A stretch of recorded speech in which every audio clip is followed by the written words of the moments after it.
Hi, this is Naroki5. I am going to be doing this until I die or I find something better to do. So please help me achieve this personal and, I think, noble objective by contributing to my Patreon or Subscribe Star. Link is down below. Every little bit helps. Thank you very much. Hello, everybody. Welcome to Red Pill Nation Hangout 404. I'm just having a, I won't say casual conversation with DDJ. We do have an initial topic, but, the conversation may venture off into parts in hitherto unknown. I have a couple of different ideas, but if they come up, they come up. If they don't, they don't. But yeah, DDJ has written a number of books over the years. I can't remember specifically what they are. DDJ can probably bring me up to speed. DDJ has been a member of the Manosphere and specifically MGTOW probably almost, maybe even longer than I was. And DDJ knows my backstory quite well.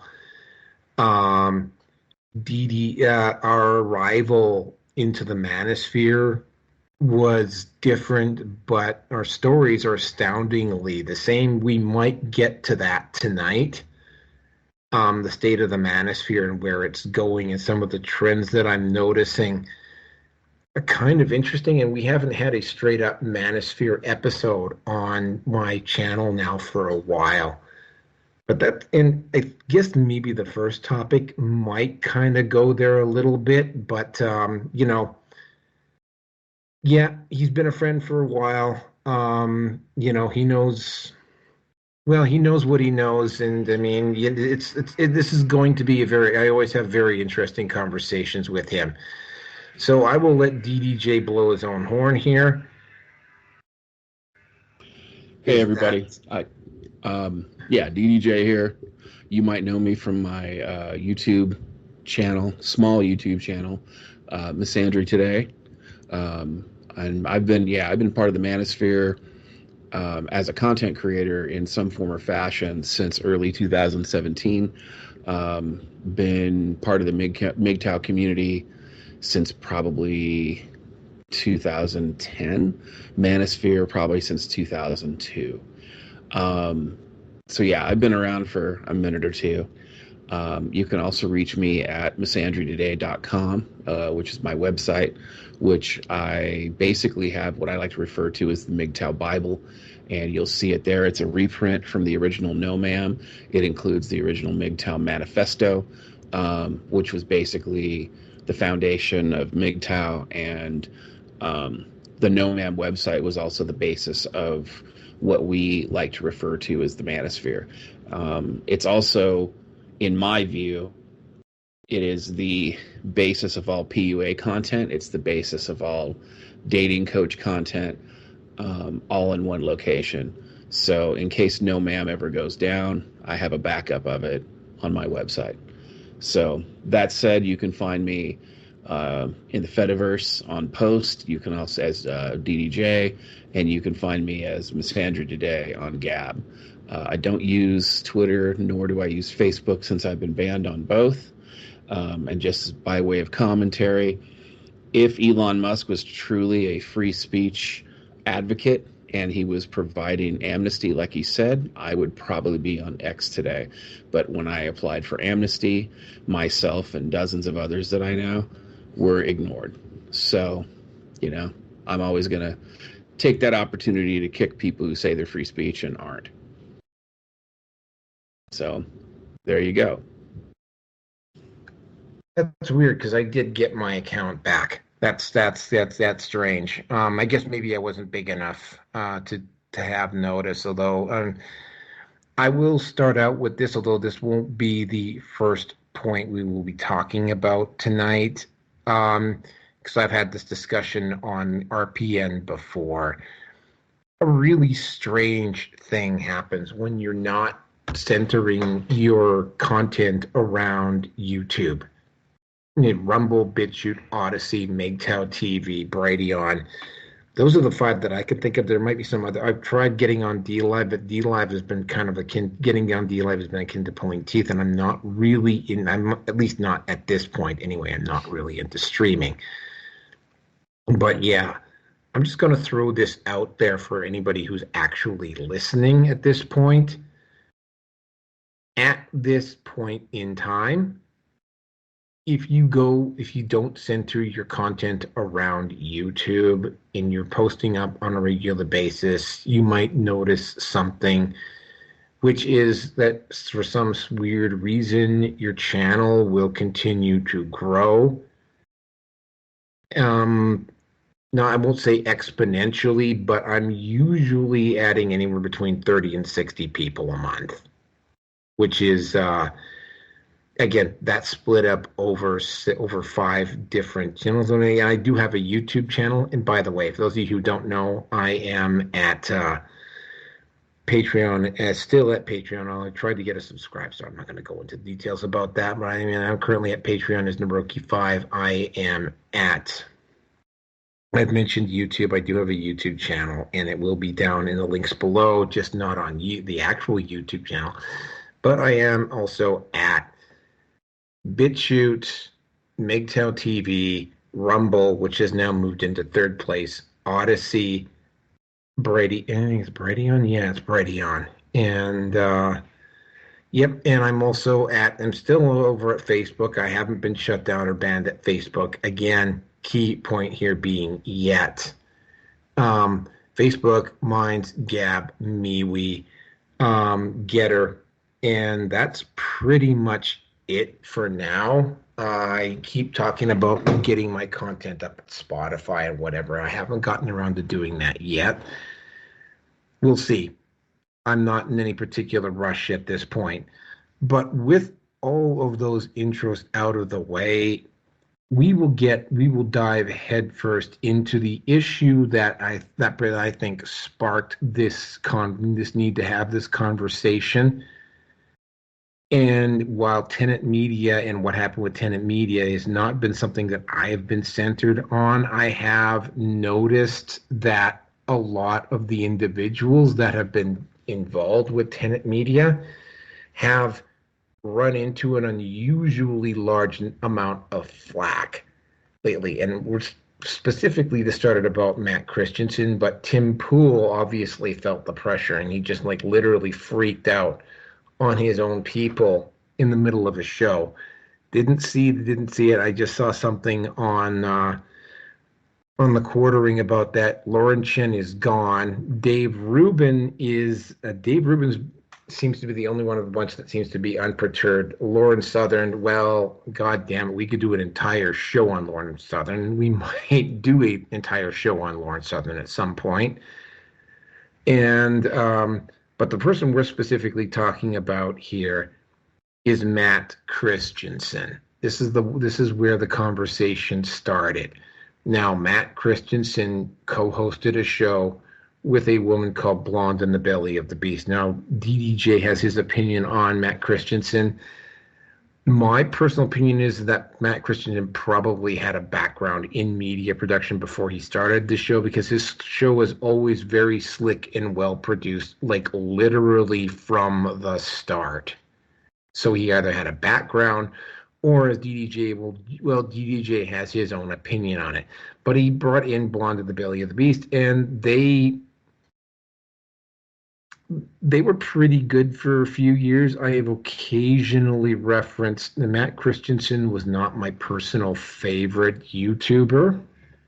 I have occasionally found out stories from Matt Christensen, but he wasn't the first person that I would go to for a story. Blonde, I can't remember her specific name. She never really appealed to me at all. And I'm not just saying that as a MGTOW. There was just something about her style that just never really caught on with me. And I'm not going to say that all female content creators can't do that. There's a couple of female content creators that I listen to sometimes. And what happened was is that, and DDJ will probably go into a lot more detail about what happened. What Tenet Media ended up having some suspicious ties back to Russia. Now, I didn't get into the specific details about it. Lauren Chen seems to have, well, I won't say seems to, has caught the full brunt of it. I Again, Lauren Chen, in terms of a female content producer, and especially in terms of the Manosphere, Lauren Chen definitely got some stuff wrong about the Manosphere, which is not unusual for a female content creator on this. On Hold on a second, my throat's scratchy. Which is not bad. She was definitely not the worst of the lot by a stretch. Her takes were generally quite interesting. And this should come. Yes, they're doing renovations in the apartment complex that I'm working in. So yeah, you will hear construction equipment. They're actually literally working on the apartment right next to mine right now. The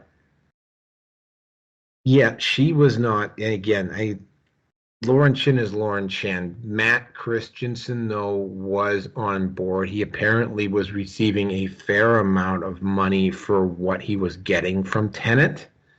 Like basically everybody who signed up. There were a couple of people, and I can't remember, I think we're trying to remember his name, but he took a look at it and he decided not to jump on board. I cannot remember his name, but he said there was just something very off about the financing. And then out of the blue, and I'm thinking that it probably wasn't out of the blue. All of a sudden, this whole thing with Tenet, it had Russian ties, and Lauren Chin was involved, and more specifically, Lauren Chin's husband. She's getting indicted. All of the people who were involved with Tenet Media were suddenly facing a lot of scrutiny, and that included Matt Christensen. Now, Matt Christensen at the time that Matt Christensen was dealing with this, he was also having to deal with his partner. And by the way, I'm going to say his partner on the show. There may have been other relationships going on. In fact, I'm going to say it probably was. That's just my gut talking, though. I have nothing to back that up. And Matt Christensen had to face a lot of fallout. And he was noticing while this was going on that suddenly Blonde had kind of, and this had been coming for a while, but Blonde had been losing her enthusiasm about doing the show, which is fine because Rearson as well has kind of backed away from doing my show to a great extent. And I mean, I totally get where he's coming from because of his particular life situation and currently how it stands. Blonde, however, was not saying anything about it to Matt Christensen, and she didn't say anything about it. And of course, once the money dried up from the Tenet Media situation, and once Matt had finished fighting that battle, then he turned his attention over to Blonde, who had definitely not been keeping up her end. And this should be no surprise to anybody in the Manosphere, but based upon what I listened to from Matt Christensen when he did that show, a lot of it came down to money. And there's definitely a money aspect about this. I just have a personal opinion that there's also a third party involved in this that has not on Blonde's end, that is kind of interfering with her involvement in the show. That's just my gut talking here. I don't have anything to back that up. However, the actions that Blonde has taken and based on it and seeing similar circumstances, and the one event that comes specifically to mind for me is Steven Crowder. And I'm not going to go into the whole melodrama with Steven Crowder, but I will say this upon hindsight, it was very clear that Steven Crowder's wife had set this up ahead of time. And this is the same sort of thing that I suspect was happening with Blonde. She just wasn't quite as organized because Matt was not as divided. He wasn't dealing with a health issue or anything like that. But I mean, the timing of this right after the Tenant Media situation is kind of like, And again, I don't have enough experience with Blonde and Matt Christensen to say anything about that. Were they sleeping together at one point? I'm leaning towards yes. But, this is where it's going to start. And I'm just going to say that there is definitely a Manosphere component to this. Because, again, based on what I saw with Matt Christensen and the way Blonde has been reacting, it's all about the money, and it's all about Blonde, which should probably come as no surprise. And with that, I'm going to turn it over to DDJ. So my thoughts, I think in order to be able to say my thoughts, I think I need to, for purposes of the audience, I think I need to provide a little bit of context. So when I started making videos in the Manosphere, it wasn't for money. Like, I didn't go, oh, you know what? I went on Steam and bought How to Be a YouTuber. And there are so many people out there that their entire goal is money. Their entire goal is, how do I become popular as a YouTuber? In fact, I remember in 2018, 2019, I think, they were talking to the younger generations, and they were asking them, what do you want to be as far as like your career? And I think YouTuber was one of the top 10 at the time. So just to give you an idea, as far as Matt Christensen is concerned, I'm always suspect of anybody who starts out their YouTube channel with the type of production quality that somebody like Matt Christensen has. I've always thought that people like him are more products than actual voices. See, a lot of people on YouTube, they pretend to be organic, but they're not. You've got people like Mr. Beast, who had Night Media behind him. Asmongold, same thing, Night Media behind him. Both of these YouTubers have, massive amounts of followings. You have, like, PewDiePie was probably the biggest organic YouTuber in the history of YouTube. He was the last super large organic YouTuber. Pretty much everybody else since then that's had his level of subscribers or higher has been artificial.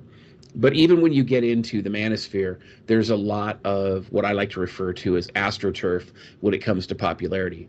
Andrew Tate comes to mind with him purchasing subscribers, purchasing views, and then all of a sudden the mainstream picking up on it, and he pretty much memed himself into popularity, which frankly was kind of humorous, because that was really the greatest sin that he did as far as, where YouTube is concerned. But Tate's a story for another time. I only use that for an example for subscriber base and size of subscribers. As far as Blonde and the Belly of the Beast, so if you've seen Blonde, if anyone's seen Blonde out there, so I used to work in tech, and I used to live in Washington State. I used to live in the Seattle, the Puget Sound, the Seattle area, right? So we have a saying in Washington where if you're an 8 normally, in Washington that's considered a 10, okay? If you're a 6 as a female, in tech, that's considered a 10. So, because a lot of the women in tech are just ugly. And Blonde of the Belly of the Beast, her name's Rebecca, and that's publicly known. It's Rebecca Hargrave. She's a basic bitch, right? And I apologize if I'm getting Naroki demonetized here, but that's the reality. Like, her takes are they're milquetoast takes. They're sort of like Tim Pool, right? They're safe. And it's like, oh, I'm saying it, so there it is.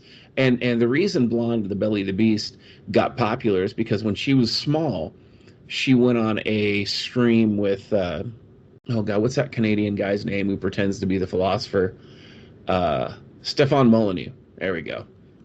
So Stefan Molyneux got her probably a quarter of her subscribers. She's only got like 124,000 subs, which in this day and age of buying subs isn't that much.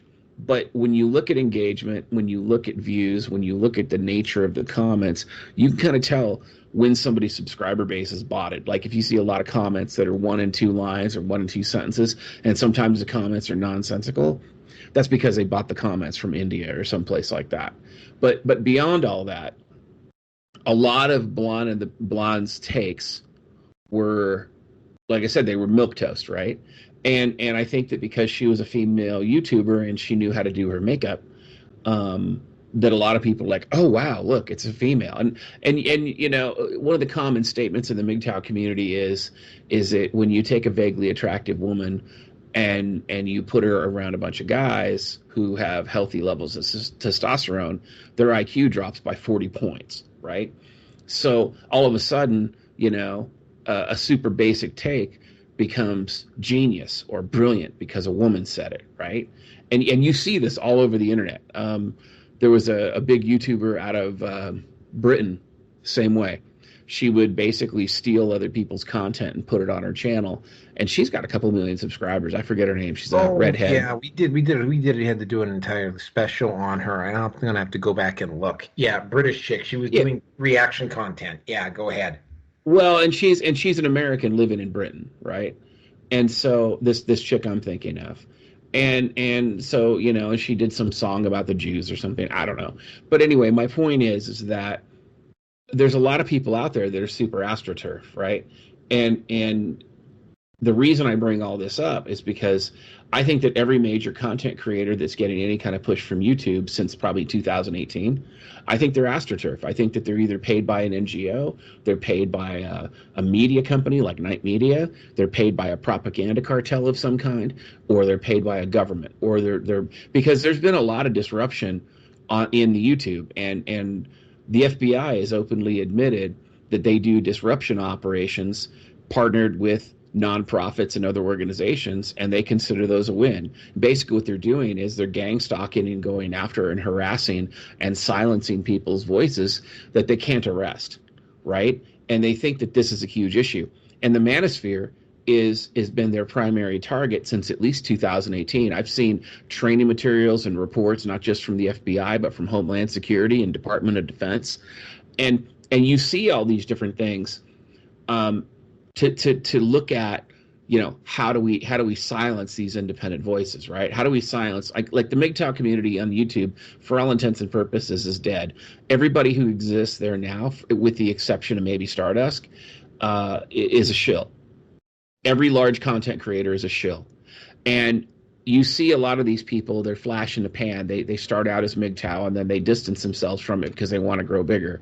Like, pardon me, I have to step in here. The guys who currently run the Whatever podcast, the host there, was a MGTOW content creator before he started the Whatever podcast. Continue.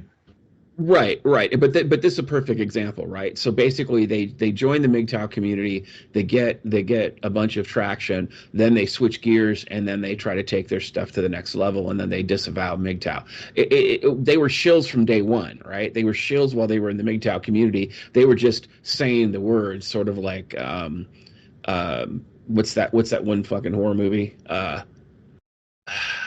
God, I forget now. Where you guys like Klaatu Vrata necktie, right? And he's like, I said the words. Wow, I forget the name. Wag the Dog is the one that comes up with them. No, this is a comedy horror movie. It's something like that. But anyway, I'll come up with it. I'm looking it up right now. I have to.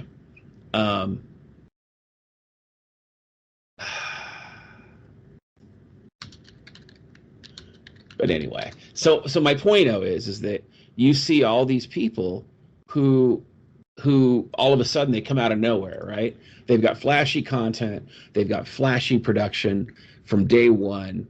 They've invested a lot of money into this.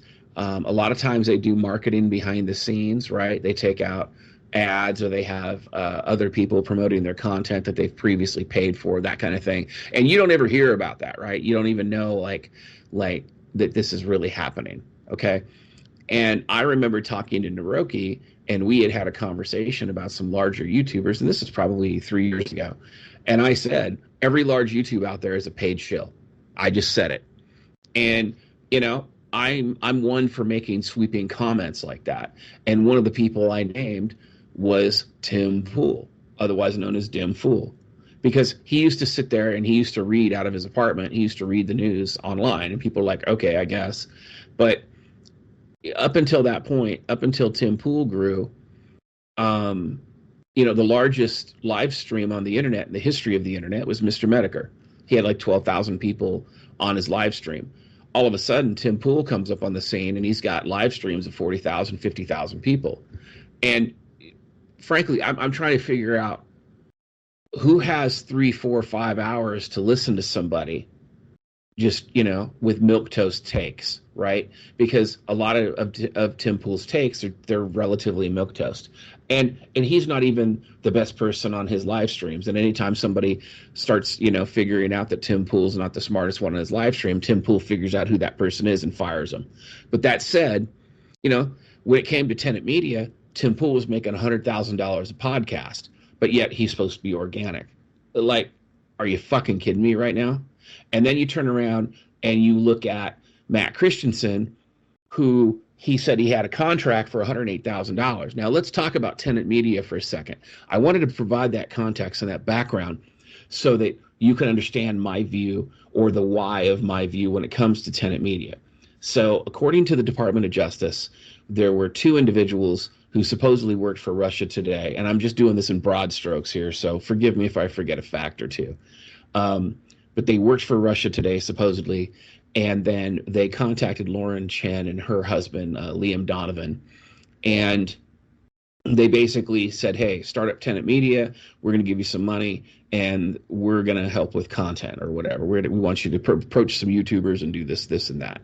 So they ran this money through like shell companies, supposedly, according to the DOJ press release. And I say supposedly because I don't really have a whole lot of respect for the DOJ either, you know, especially with the whole Russia thing that turned out to be bullshit. But beyond all that, let's just take it at face value for a moment, okay? Because the reality is, we still don't have all the facts yet, because nobody wants to talk about this. I think this is a case of like the implosion of 21 Convention and the implosion of other Manosphere tribes. This is the case of a bunch of snakes turning on each other. This is a circular firing squad. And so these two people from supposedly Russia Today, they got indicted for running this PSYOP operation, or supposed PSYOP operation. And their front company was Tenet Media, that was formed by Lauren Chen. Lauren Chen paid 6 YouTubers to create content for Tenet Media. One of those people was Tim Pool. He got paid $100,000 for, I think, every live stream he did. Another one was Matt Christensen. Supposedly his entire contract was $108,000. I think there were a few other people out there. Dave Rubin, the homosexual wannabe conservative, he was there. Southern. You know, Lauren Southern, another guy named Benny Johnson, I think. But anyway, the point is that I can't remember this. Who's the 6th? Yeah. I don't know. And again, and the reason I don't know is because I don't pay attention to shills. Okay. But I've always been concerned that people like, especially like Dave Rubin, Tim Pool, and Matt Christensen, I've always been concerned that they're paid shills. And here's your concern, right? Like, there's a lot of us on YouTube who got on YouTube to do activism. We didn't care about the money. If the money came, that was great. It was about creating quality content and about providing a useful service for people who listen to us. And one of the first people that really did that was really good at it, was Sargon of Akkad. Whether you liked his takes or not, Sargon of Akkad, back before anybody was doing it, was making $20,000 to $50,000 a month before anybody started doing it. Because again, his quality was good, and Sargon wasn't doing it as a business.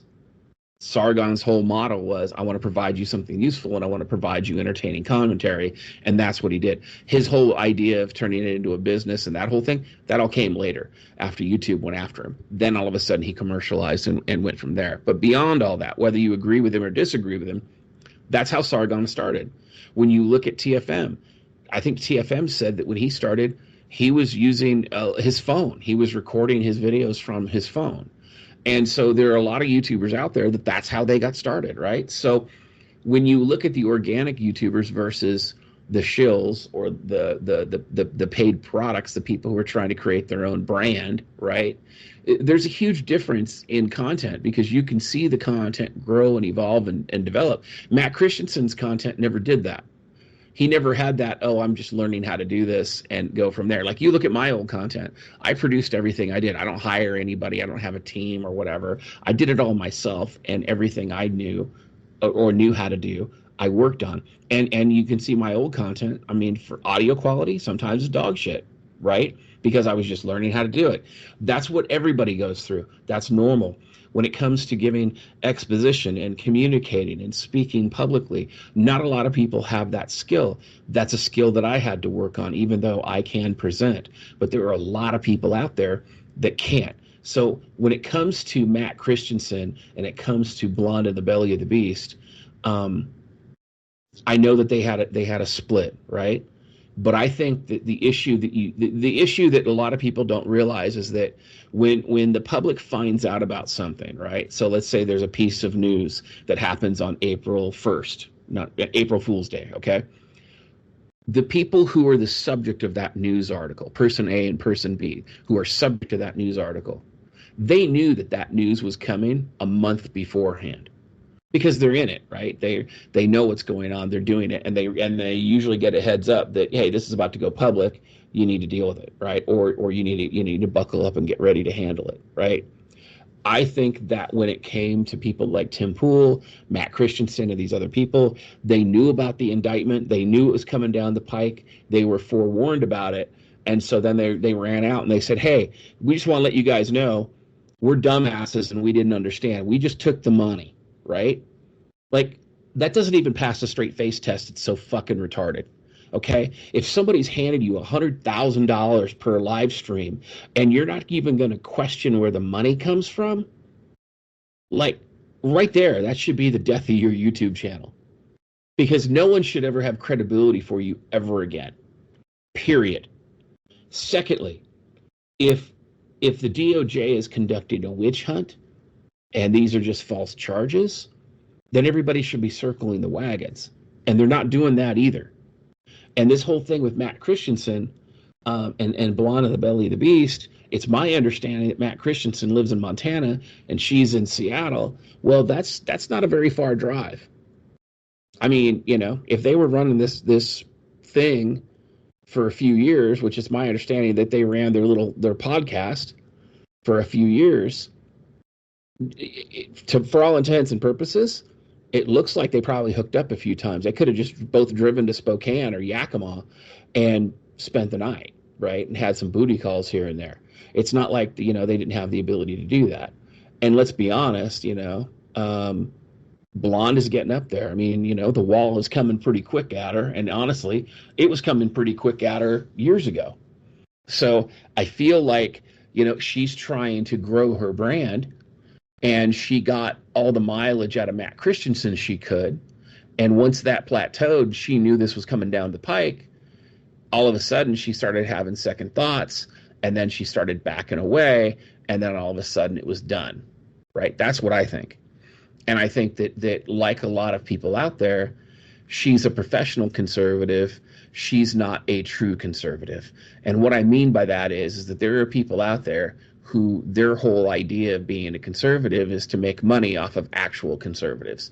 They're conservative entertainers. They're not conservative activists. They pretend to be journalists, but really all they are entertainers. And they don't really offer anything other than what Tim Pool does, which is let me read an article and then have a conversation about it. I mean, and that's honestly, that's what a lot of YouTubers do. And why people give these people money, I honestly don't think they do, given the state of the US economy. I think what's happening is that they have a lot of institutional people paying them behind the scenes. And when they sit there and they go, well, the market rate of what I get on average, $100,000 per podcast, that doesn't seem to be a lot to me. Really? Really? You expect people to believe that shit? Really?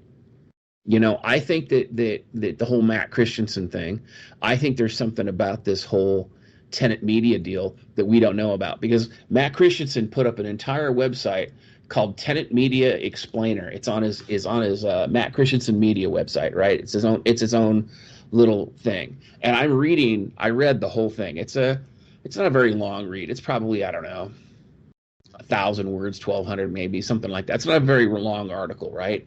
But basically, it's I got paid $100,000 or a little over $100,000 for a year's worth of content, and it was let me just take a look here. It wasn't very much content. It's $144,000 is what he got. $144,000 for 44 live streams and 88 short videos. Okay, $144,000. And so when you look at that and you understand that, he breaks it down to where he says he was getting approximately $100 an hour. I don't know very many YouTubers that are getting $100,000 or $100 an hour. I just don't, not organically. Okay, but yet they act as though, well, that's normal. No, it's not. YouTube cut their compensation for their content creators years ago, so people aren't making the same money with the same amount of views because they're cut, like it got cut in half, like I think in 2018, 2017. So anybody who's trying to say, oh yeah, I make $100 an hour, maybe they do, if they're working as a prostitute or if they're a paid shill, but if they're an organic YouTuber, they're not making that money. And that's the problem. That's why I'm saying when it comes to YouTube, nobody's organic anymore. But, the one thing that I noticed that was missing, while I'm kind of ranting about YouTube in general, the one thing I noticed that's missing from the Tenet Media Explainer is the copy of the contract. If any of these 6 right-wing influencers, and let's be honest, Tim Pool's not a right-wing influencer. He's not. And Dave Rubin, the same thing. Dave Rubin is center-left. As a homosexual, I don't think any homosexual can legitimately say they're a right-winger, or at least that, a conservative, because all conservatives are Christian. Real conservatives are neocons, which are kind of rebranded Democrats or rebranded leftists that, again, it's the same thing. All I'm saying is that why not post a contract? If you got duped, if you're innocent, there's no reason you wouldn't post the contract. Because none of these people have claimed that they have an NDA. None of these people have claimed that, that they've done anything wrong. Post the contract. They're not going to do that. They're not going to do that because there's stuff in the contract they don't want you to know. And if you did know it, it would be fatal to their brand. Now, with that said, because I've always been suspect of Matt Christensen, and I've always felt that Tim Pool was a shill, as was Dave Rubin. I'm no fan of Blonde and the Belly of the Beast, and I believe that, yeah, she probably hooked up with Matt Christensen. Matt probably told her about what was coming down the pike with Tenet Media. She decided that she was going to go ahead and kind of back away, and she's moving her own route. And by the way, just as an aside, it's my understanding that Tim Pool's getting ready to cancel some of his live streams as well. So Tenet Media the ripple effect of Tenet Media is huge, but I think that what a lot of people miss about it is that Tenet Media gives us some insight into the meta conversation behind the paid shills that run YouTube channels. You see, YouTube was made for normal people to create content to reach the masses. So it was, for organic people. The problem is that YouTube doesn't do that anymore. They curate the content. They hide content like mine and like Naroki's and a lot of different people. And the only time that they promote content is if you are part of their partner program, or if you are, working with one of their partner companies or their partner nonprofits. And if you look at YouTube, they even have channels that they finance and they promote that supposedly are there to compete with everybody else. And everything that they do is a con game, and their content creators are the ones who end up getting fucked in the trade. That's why everybody and their brother today is suing YouTube. You've seen them get fined in the EU. They've been found to be running a monopoly. They've been found to violate antitrust laws. I mean, this whole do no evil is probably one of the biggest jokes there. Now, I used to work at YouTube, and they used to say that the company internally, we used to joke that it was like the Game of Thrones. That's how bad it was inside. So all I'm saying is that when it comes to tenant media, while I have some viewpoints on, or questions, I should say, on the DOJ, because I'm not a big fan of them because of their selective prosecution, I have serious issues with anybody who is a paid shill or a paid propagandist. And basically that's what tenant media was. It was a propaganda operation, providing basically propaganda for the masses. And for these YouTube content creators to come out and say, oh, I was duped or I didn't know. You cashed the fucking check. You cashed the check, and that explains how Tim Pool bought his farm in West Virginia, like 200 acres or whatever it is, because he was taking deals like what Tenant Media was offering, and he was creating content for them and likely other people. I guarantee you Tim Pool has contracts behind the scenes that nobody's talking about. Tim Pool hasn't been his own man since he got started. He was a shill when he was at Vice, and he was a shill after that. And the same thing with like Lauren Southern. She was also another, Vice alum. So, and Vice is cancer. It's always been cancer. And so when I look at that, it's just let's not even get into Lauren Southern too much. Yeah. I'm just saying they were both involved in tenant media, so it doesn't surprise me. But as far as Blonde and the Belly and the Beast is concerned, there's a lot of chameleons out there, female chameleons, right, in general. That's all Blonde was. Blonde was like Blair White. Blair White is a leftist who said there were no trannies in the conservative movement, so I decided to be that. She wanted to be that niche. It was a marketing decision. It wasn't a decision of conscience. And I'm sure Blonde and the Belly of the Beast is the same thing, because she ran around. She wanted to, be the white nationalist for a while, and she wanted to do all these, anti-feminist things so that, she'd be stunning and brave. And, a lot of people fell for it. So I don't have a lot of respect for female YouTubers in general, because most of their content copies other channels. And, I know a lot of, I've seen at least 5 female content creators copy my material.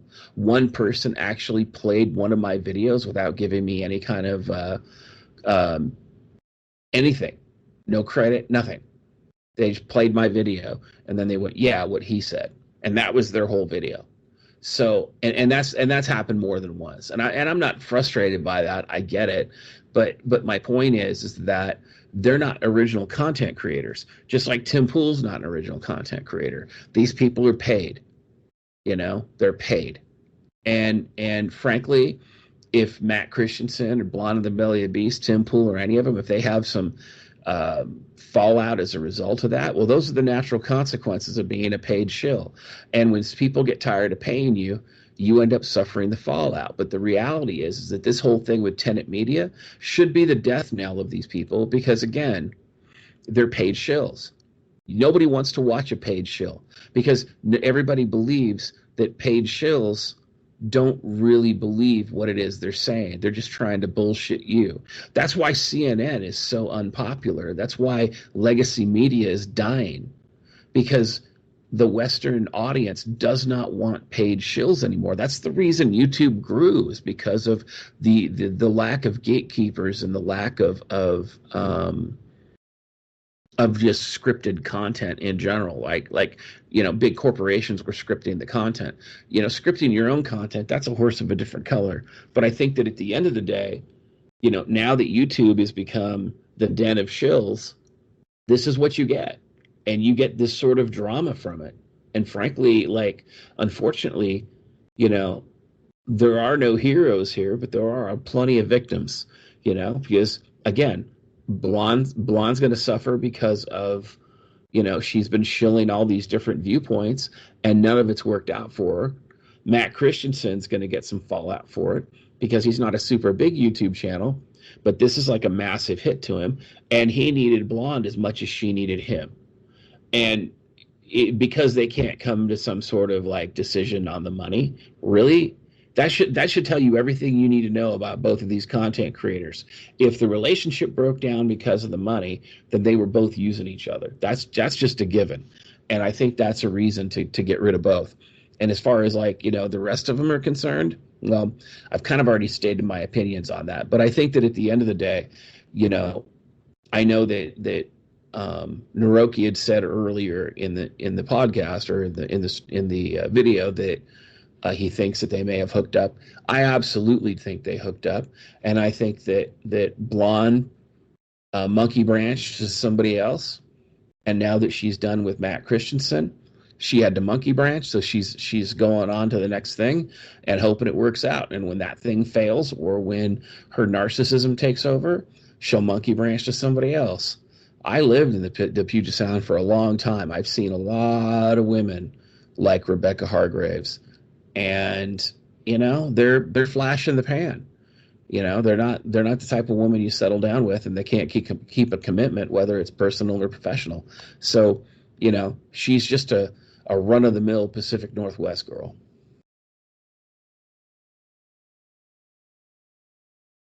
So yeah, there's my take. Yeah, that was kind of what I was expecting. Again, right. The whole thing with Tenet Media, again, I didn't follow it nearly as closely as what you did. But I mean, I'm going to get specifically into, again, and we're probably going to end up drifting off into the actual, and the reason why I wanted to do this is because there is a Manosphere component to what is going on here. The first thing that actually, I'm trying to figure. I'll go with the Lauren Chin, Lauren Southern angle first, and then we'll get into Steven Crowder if we've got the energy and the zip to keep it going here. Of the two Laurens, I definitely had a little. By the way, both of them are Canadian. I should point that out too, right off the top. Lauren Chin is from Montreal, and Lauren Southern is from the Lower Mainland, and specifically Surrey. Now, this might not register with a lot of people outside of the Lower Mainland, or even outside of the province of British Columbia. But I went into drug treatment, and I finished high school down in Vancouver, and I physically grew up in another town in the interior of BC, but I came of age in Vancouver. Like literally almost every first that I had as an adult happened in Vancouver. So I grew up in Vancouver. I became a man when I was living in Vancouver. And Surrey, and this goes back even as far back as the 50s and the 60s, and probably even beyond that. Surrey girls and Surrey people in general have a reputation for being unruly. And one of the big jokes, in fact, this is a joke that will just throw in the Lower Mainland a lot. It's like, what do Surrey girls do when they get up in the morning? They go home. Damn. Yeah. The term that comes up most frequently it probably applies from the Manosphere that it would apply to with Surrey girls, is those hoes ain't fucking loyal. When I found out that Lauren Southern was a Surrey girl, it was like, and again, it's not necessarily just the girls from Surrey. Women in general can be like this as well, but the women from Surrey really have a reputation for being like this, right? And I looked at how Lauren Southern had conducted herself over the years, It was like, oh, of course, right? The mercenary grifting attitude that she had, where she would just simply go along with whatever trend happened to serve her interests. And then when that trend was no longer fashionable or it turned against her, you know, she would disavow it, or she would happily and quite willingly go and sleep with a guy like, say, Destiny, even though Destiny is from a cultural and political standpoint, Destiny on paper should be somebody that Lauren had absolutely nothing in common with, but it didn't stop her from sleeping with him. And again, that's just me speculating, but I mean, the whole Surrey girl angle on this is that, that is something that a Surrey girl would do. And again, not every girl because there's a very strong Christian community out in the Fraser Valley, and there's just fairly significant Christian community in Surrey as well. So not every Surrey girl is, but I mean, I don't think Lauren Southern had any background of that type. And and keep in mind that Lauren Southern has done some fairly impressive work over the years. Her research into the residential schools and what was actually going on there was very interesting. That's as was her work on South Africa. Yeah, she did a documentary about that too. That was pretty good as well. Yeah, I mean, her research on by the way, which is why the Canadian government now has been going gangbuster, specifically under the Trudeau regime, have been going gangbuster to try to censor any discussion about the residential school program. Is that basically Lauren Southern went to the Kamloops residential school, and of course it's fenced off. You can't actually go onto the site, but they sent a drone over, and they sent a drone over to where the graves allegedly were, and then not a single body has been excavated from there, like not one. And there were calls from a lot of Native communities to cancel Canada Day over this, and they have not produced, and they have done multiple excavations at multiple sites where allegedly these Native bodies were buried, and they haven't come up with anybody. Now, it got pointed out to me by a guy on a show recently that we're talking about Canada here, so it is very easy to hide it. Canada's got a lot of real estate. It's in fact, where I physically grew up as a kid, Prince George, there's a road that runs through northern British Columbia. It's called the Highway of Tears. It's otherwise known as the Yellowhead Highway. Basically, it runs from Prince Rupert to McBride, and then it continues over into Alberta, and it runs through Edmonton. Basically, it runs all the way to Winnipeg. And it's a northern alternative to the Trans-Canada Highway. And there have been people have gone missing, specifically Native women, because I mean, I'm not going to go into the whole details about this, but there's been a huge number of disappearances on that highway between McBride and Prince Rupert over the years. It's well, and I can tell you that, yeah, I mean, we have trucking routes out here, and I mean, there have been so many disappearances along trucking routes that the FBI even has a long haul trucker serial killer task force. Oh, so I can believe that. Yeah. So I mean, Lauren Southern has done some work, and she has rattled some cages, and specifically around the residential school thing. And she's rattled enough cages that the Canadian government has actually tried to make any discussion away from the quote unquote official narrative about the residential schools. They've tried to basically classify that as hate speech. And a lot of the corporations, and in fact, I had to deal with this very recently myself.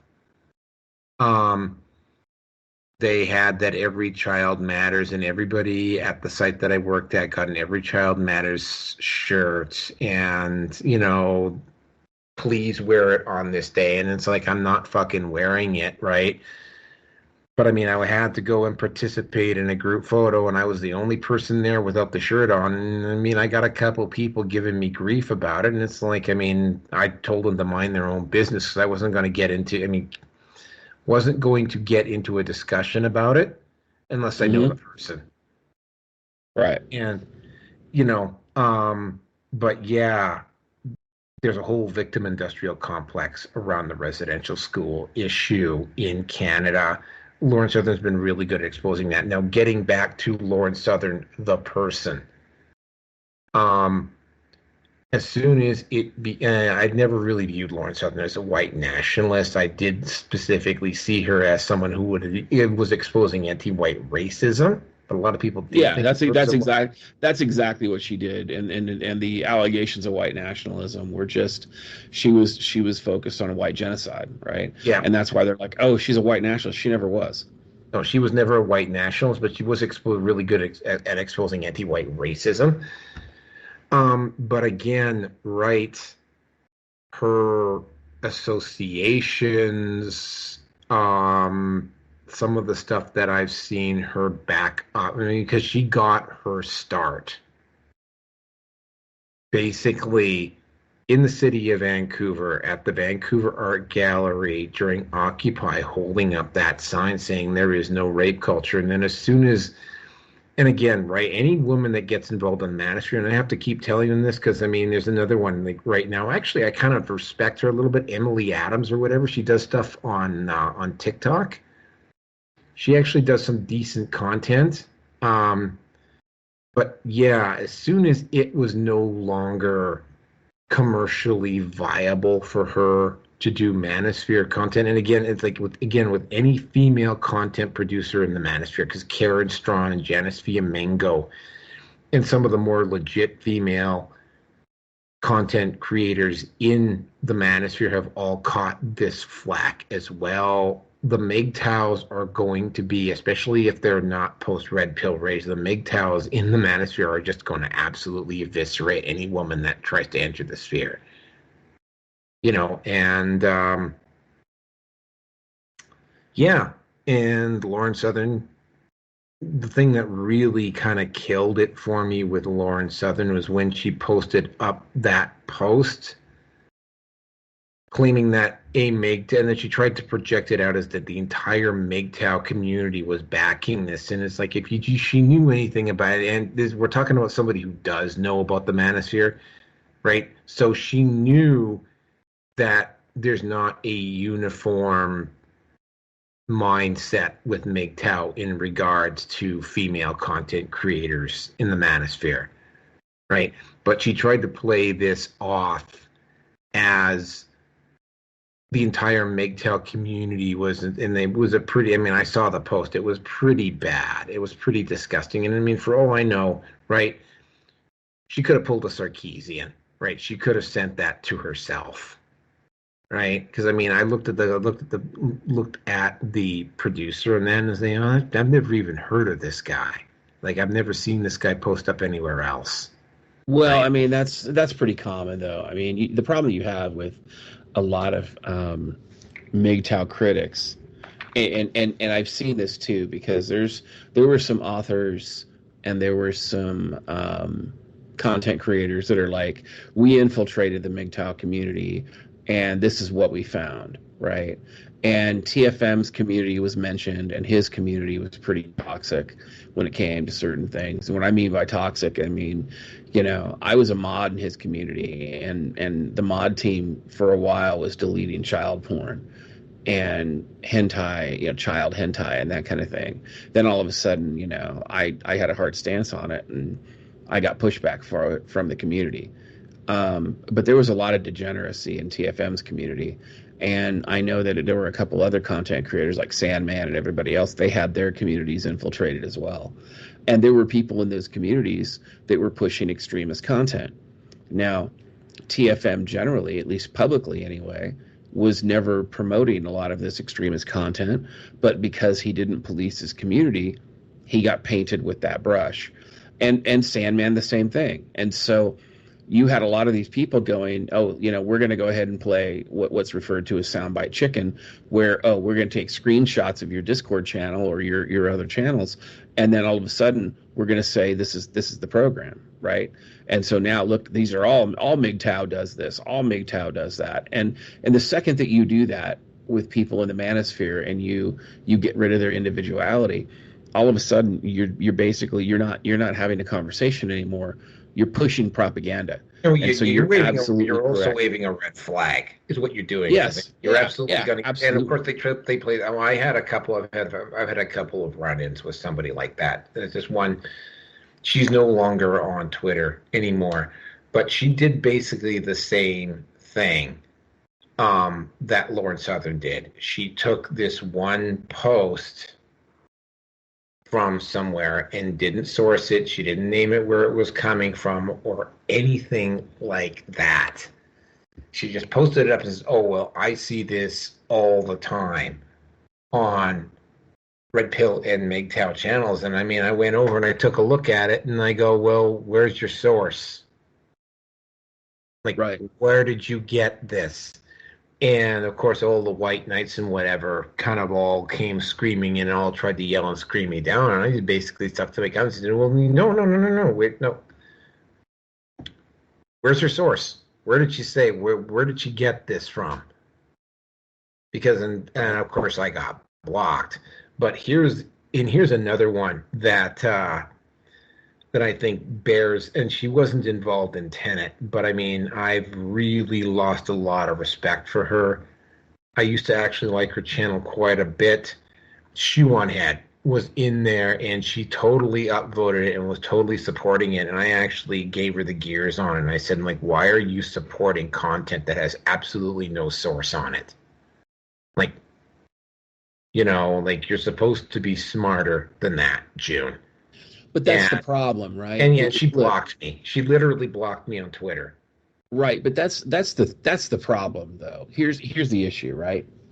You have a lot of really well-spoken people on YouTube. Some of them have really large channels, but they're fucking midwits.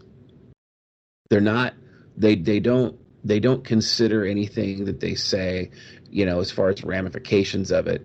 They don't care about the truth of what it is they say or the falsehood, potential falsehood to what they say. They just don't care. They're there to be entertainers. They're there to be shills. The goal is not to share accurate information or to inform the public. The goal is to make money. They are. No, to quote Rollo Tomasi, they're just about the content. They're not about the actual facts. Yeah. And Rollo Tomasi is the same way. Rollo Tomasi actually hit the nail on the head there, but he's absolutely the same way, because his whole shtick is, oh, I'm one of the godfathers of the Manosphere. No, you're not. At best, you're one of the three retards of the Manosphere, because Rollo Tomasi is he's like a joke thief, right? He'll take MGTOW content and then pretend it's his own. I've seen him steal TFM's content. He's stolen my content. I was the first person on the internet talking about the importance of the extended family. A year after I had that stream with Rollo Tomasi and Andrew Johnson or Anthony Johnson about it, all of a sudden Rollo Tomasi's saying the same thing. I mean, again, it's about, look, if you're going to make new content, but don't turn around and bite somebody else's content and then act as though you're the originator of it. Because now you just look like a dishonest shill. Yeah, I don't want to start. There have been two prominent Manosphere content creators who have, and I actually ran into this when I was working out in the field one time. There's one actual podcast, I can't find it again, that literally, because I did this when I was working with Nihilist. We were doing something called the MGTOW Master Series, and what we did is we went into the catalog of anti-male shaming texts and we broke each color down, right? And these two guys were we're doing Manosphere content, and they were like, I could literally hear them quoting both me and Nihilist on their podcast. About my content. I mean, I've been bored. Nihilist is absolutely convinced that, because we did a show on NPD, narcissistic personality disorder, and then Terrence Popp, although he didn't copy our content, he got the idea, and he did his own show about an NPD, probably about a week or two after ours came out. And yeah, I've listened to TFM. TFM has quoted me a couple of times. I mean, I've seen my stuff being used, right? Yeah. So Yeah. I mean, I consider imitation to be be a form of flattery, as long as they're not outright like reading my content word for word and trying to pass it off as their own. I mean, go ahead, use it, and be fruitful. Spread my word around, right? Right. Here's the issue. Like, I don't even care if I'm attributed, right? What I care about is somebody being honest enough to say, hey, here's a concept I heard on the internet. Tell me what you think, right? But that's not what's happening with a lot of these shills. A lot of these shills are going out there and they're saying, here's what I think, or here's my thoughts on it. And everybody's like, oh my God, that's so original. But it's not, right? It's not. You took it from somebody, whether it's me, whether it's TFM, whether it's you, whether it's Nihilist, whether it's anybody. The point is that, like, if you watch my videos, if I get ideas from somebody, I'm going to bring it up. I'm going to say, yeah, I heard this, here. Or if I don't remember where I heard it, I'm not going to pretend it's my own content. Now, my own commentary on it is my own, right? Just like your own commentary on something is your own. But I think that, there's so many people out there who, they're entertainers. They're not activists, and they pretend to be activists, right? They cosplay. Like look at Alex Jones, right? Alex Jones is a perfect example. Alex Jones runs around and pretends to be an activist. He's not. He's an entertainer. He's a shock jock. His goal is to get an emotional rise out of people. And, he pissed off the wrong people, and he ended up getting burned in the trade. There's a lot of people out there that are like that. They're making money off the problem, and they don't want to find solutions. Yet they have these audiences that are like, oh my God, this person's such a patriot. And they're not. They're not. It's like you say, Steven Crowder. Steven Crowder is another great example. Steven Crowder was the largest conservative content creator on YouTube. And while everybody else was getting deplatformed and everybody else was getting completely fucked, Steven Crowder sat on the sidelines with his thumb up his ass. And then when it finally came time and he finally had to say something about it, what he said was, my attorneys made a backdoor deal with YouTube, so we're staying. Which is kind of the same thing as fuck free speech and fuck everybody else. And by the way, he's a Canadian as well. Oh, I know he's Canadian. He's from Montreal. But I mean, for those who don't know. Right. For those who don't know. Yeah, there's a very interesting backstory about Steven Crowder. He was living in Quebec around the time of the separatist, when the last vote on when Quebec would separate. And for those of you who don't know what happened around that, because it eventually ended up bringing down the standing prime minister at the time, who was Jean Chrétien. The vote was disturbingly close. And I can remember, because I was living in Banff at the time, and we were like looking at that, and it was like, I remember it was, why isn't the Canadian government doing anything about this? And then is what eventually caused Chrétien to step down, is that the Canadian government was doing something about it, but the people that they were giving the money to were just pocketing the money and not actually producing any counter propaganda to what the separatists were producing in Quebec.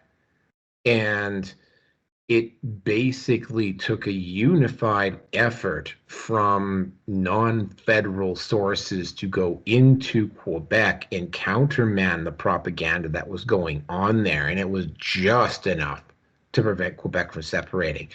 And then it came out a few years later that there were various cabinet ministers and sitting members of parliament from Quebec in Chrétien's cabinet that were just basically taking the money and not actually doing what they were supposed to be doing. And Crowder was there on the ground in Montreal, and he saw that happen firsthand. Now, I'm not going to get into some of the other issues that are going on with Quebec, but Crowder has gone into this particular part of his life in great detail. I think Crowder was probably felt quite justified in leaving Montreal, and I have to agree with him on that issue. It was not. Yeah, I'm not saying I'm not saying that like he hasn't done good work. A broken clock is right twice a day, right? What I'm saying is that, he runs around and he acts like he's some kind of activist, but the reality is, he just wants your money and he wants you to join Mug Club. Well, right? I mean, he started in Red Eye, which is that Fox late night show that was on just for maybe 1 or 2 seasons. That's where he got his start. Yeah, well, that whole situation with Crowder, there was definitely, I mean, again, that's the reason why I was talking about how the Matt Christensen situation resembled what happened with Crowder, because what happened with Crowder is that he didn't have to deal with a bunch of legal and financial fallout from Tenet, but he was going through a medical situation which was preventing him from making the earnings that he was supposed to. And his wife, and again, I don't have any opinion to back this up, but I think there was definitely, based on the fact that Jarrett kept inserting himself into that relationship after him and his wife were separated, and he kept injecting himself, that Jared just suddenly up and left that show with no explanation. There was probably something that was going on when Crowder was going through his medical condition that him and his wife were doing something. We have a pretty good idea what it was, but yeah, and what really tipped me off about how Crowder's wife pre-planned this is she literally got the same lawyer that the chick who falsely accused Trevor Bauer of sexually assaulting her. She got literally that same lawyer, and I can see the parallels between what he tried to pull with Crowder and what he did pull with Trevor Bauer. And like Steven Crowder's wife had probably planned this several months before she actually put it into action. The difference between, say, what's going on with Christensen and what's going on with Crowder is that Crowder, for instance, had been really critical of the Manosphere. In fact, almost downright insulting towards the Manosphere before this happened. And his shift in attitude towards the Manosphere after this happened is quite noticeable. And you have to understand though that, like, with Crowder's situation, and again, this is similar to Matt Christensen. I agree, is that if you're a man, right, and this is old school Manosphere wisdom that a lot of people probably should know by now, but if you're a man and you suffer an injury and you're married, there is a 50% chance that your wife is either going to leave you or she's going to cheat on you, or both, and not necessarily in that order. And so, with Crowder's situation, the wife probably cheated on him. The wife set him up for failure, and then, recorded everything, and then tried to use it against him to try to falsely claim domestic violence, And again, I'm not a fan of Crowder, but on the same token, I'm not going to sit here and dance on the failed marriage, the grave of the failed marriage of Steven Crowder, because, I'm divorced and I went through something similar. And so I think that, when you understand that and you go through that, I mean, no man deserves to have their woman abandon them. I think the deal with Matt Christensen and Blonde at the Belly of the Beast, like I said, I think that they were probably more than just co-hosts. And I think that She found something better, used him to parlay a better situation, and then go from there. Because I'll tell you, I remember when Lauren Southern, we want to go back to Lauren Southern here because it's relevant. I remember when Lauren Southern was 25 years old and talking about all women need to get married and all women need to, start having babies and this sort of this and that, like the whole trad thing, right? And then when people were asking her why hadn't she done it, she got real upset. And then insiders behind the scenes were saying that basically a bunch of millionaire men had propositioned Lauren Southern to try to have a relationship with her in order to, try to work toward marriage. And she didn't want anything to do with him because she wanted to marry a billionaire. Wow. So, that just shows that Missouri girl thing just pops into my mind when you say that. Continue. Yeah, and you look at a lot of these women, and that's the case. And I mean, and I've said this before on my own channel, but it bears repeating. Okay, Brad Pitt and Johnny Depp were considered the sexiest men alive at one point. Both of them are worth north of $200 million each, well north. Okay, if their wives didn't think these men were good enough, what chance does a normal man have? Right? And that's the thing that people don't really understand. They don't get it. Is that, you could be, the masculine dude and go to the gym and do all the things right and have all the money and success and power and be the quote unquote 20, top 20%, right? And your woman that you choose to be with is gonna think she can do better than you. And she may stay married to you, but I guarantee you she's fucking somebody else. I guarantee it. Because every woman is promiscuous if you catch her on the right day. Doesn't matter who she is. And I say this from personal experience. Well, I mean, Tiger Woods is down $140 million because he couldn't keep his dick in his pants. Yes. Right? Yes. Well, PJ Washington at one point, although apparently it got reduced significantly, his ex, Brittany Renner, like literally left him the day after the kid was born. And she apparently at one point, PJ Washington was going to be ordered to pay $120,000 a month. It's got reduced a lot. Well, look at Jeff Bezos' wife. She's the richest woman in the world. How did she get rich? Divorce. Yep. Well, Bill Gates' wife, same thing. Divorce. Yep, John Cryer's ex-wife. And I'm going to point something out here because a lot of people have very mixed opinions about 2.5 Men.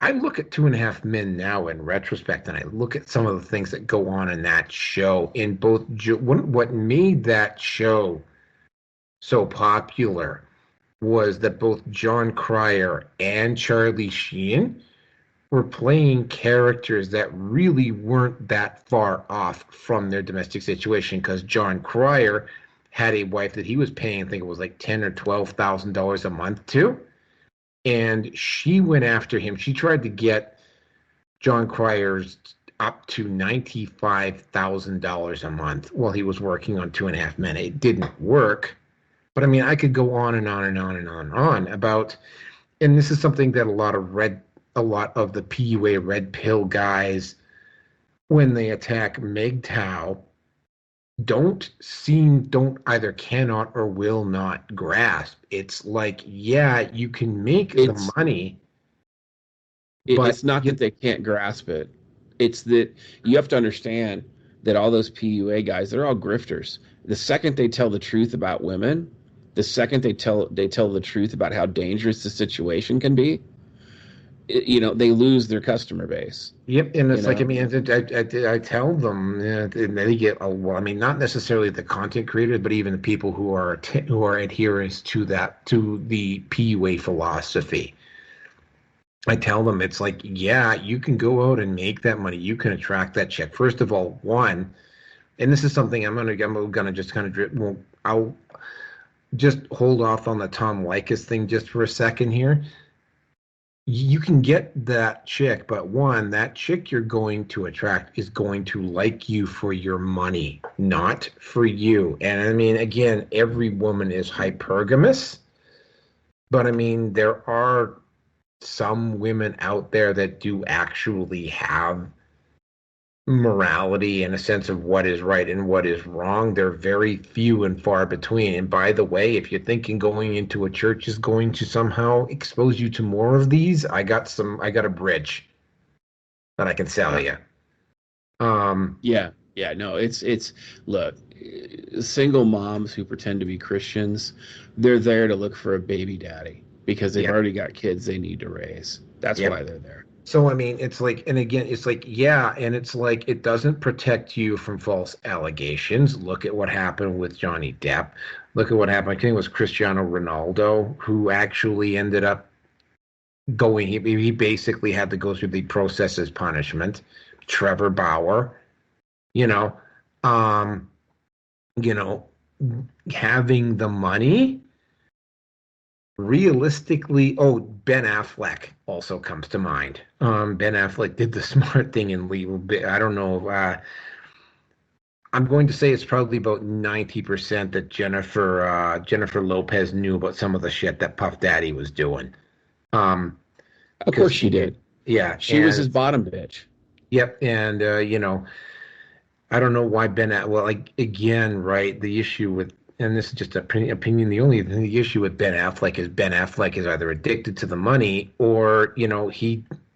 It's like, I mean, if I was looking to him, I just go like, Ben, leave LA, leave the big city, move to a place like Aspen or Vail or some beach town in Texas or Florida.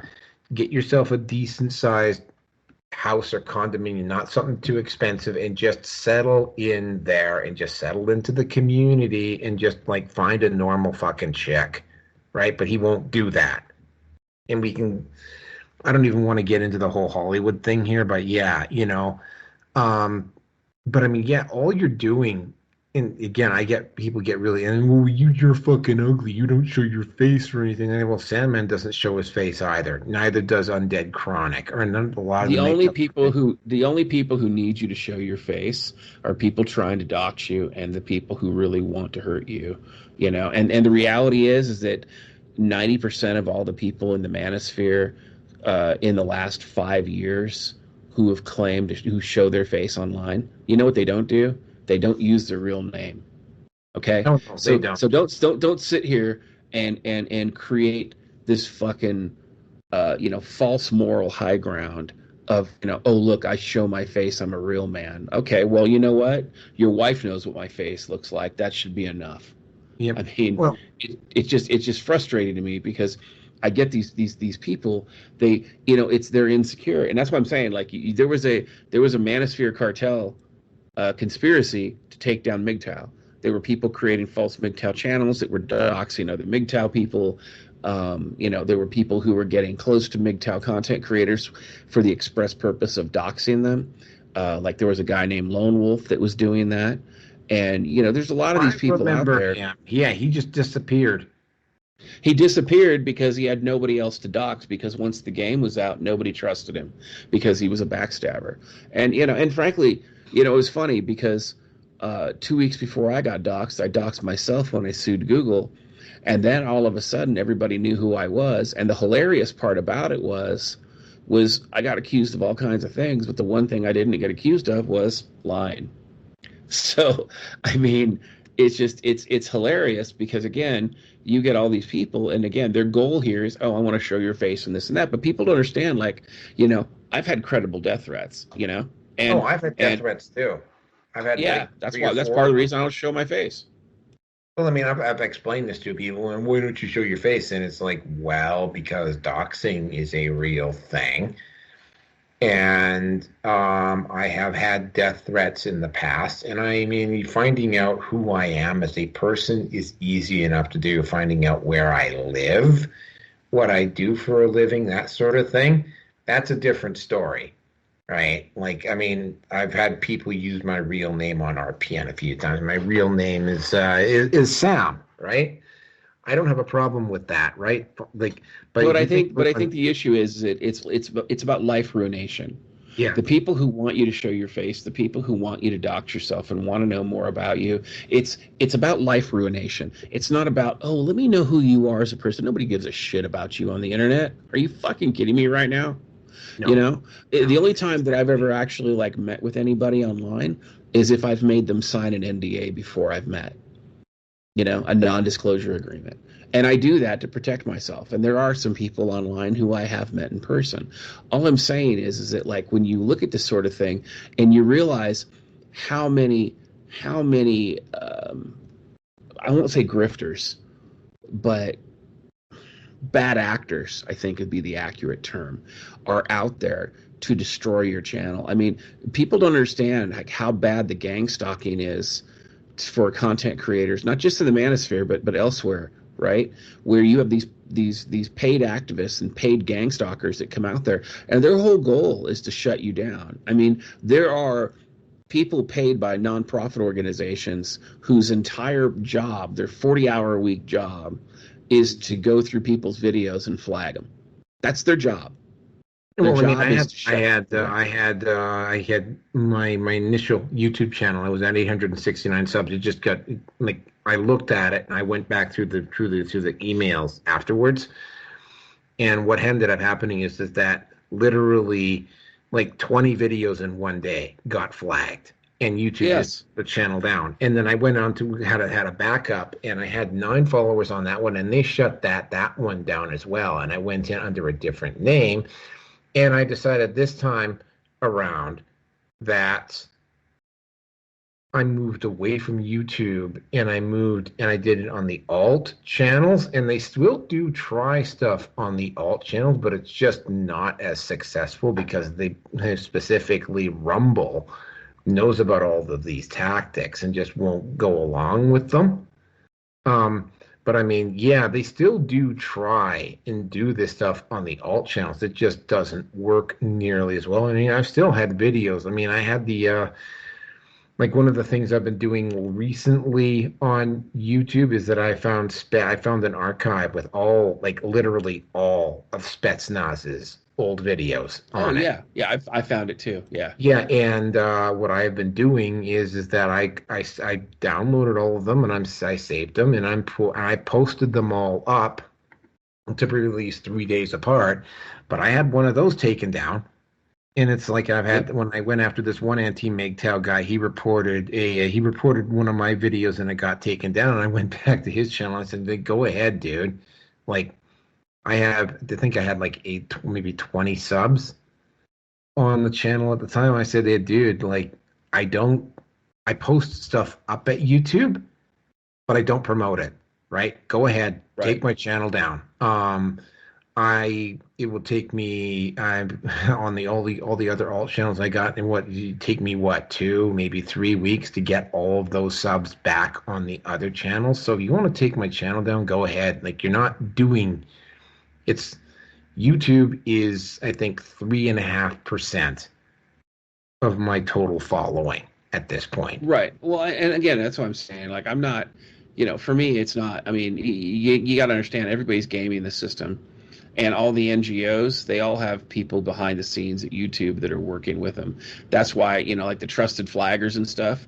The UK government's got trusted flaggers. The Australian government does. A lot of governments do, and the amount of censorship and the amount of tone policing and the amount of fear is ridiculous. And the funny part about the entire thing is that after all the major YouTube like MGTOW channels got taken off of YouTube, the hilarious part about it was that MGTOW went mainstream. You see all these huge channels now talking about That's MGTOW something else content. that I wanted to. I'll go back to Tom Likas here in a second, but yeah, Yeah. I have been. That's the next issue that I wanted to bring up with you. And I'm just Hmm. going to step back for a I will first of all finish what you're going to say, and then I'll step in. Okay, yeah. So again, look, it's like one of those scenarios where they say, look, you try to bury me, you know, and what you forgot to understand is when you buried the MGTOW community, all you did was plant a seed, and that seed turned not only into a tree, it turned into a forest. And you have people everywhere discussing MGTOW wisdom, MGTOW content.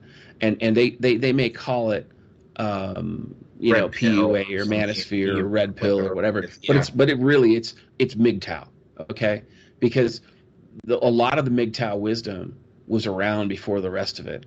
And when MGTOW finally, the people who were talking about the Manosphere, the original Manosphere, they were the ones that, were part of that original MGTOW community or MGTOW adjacent.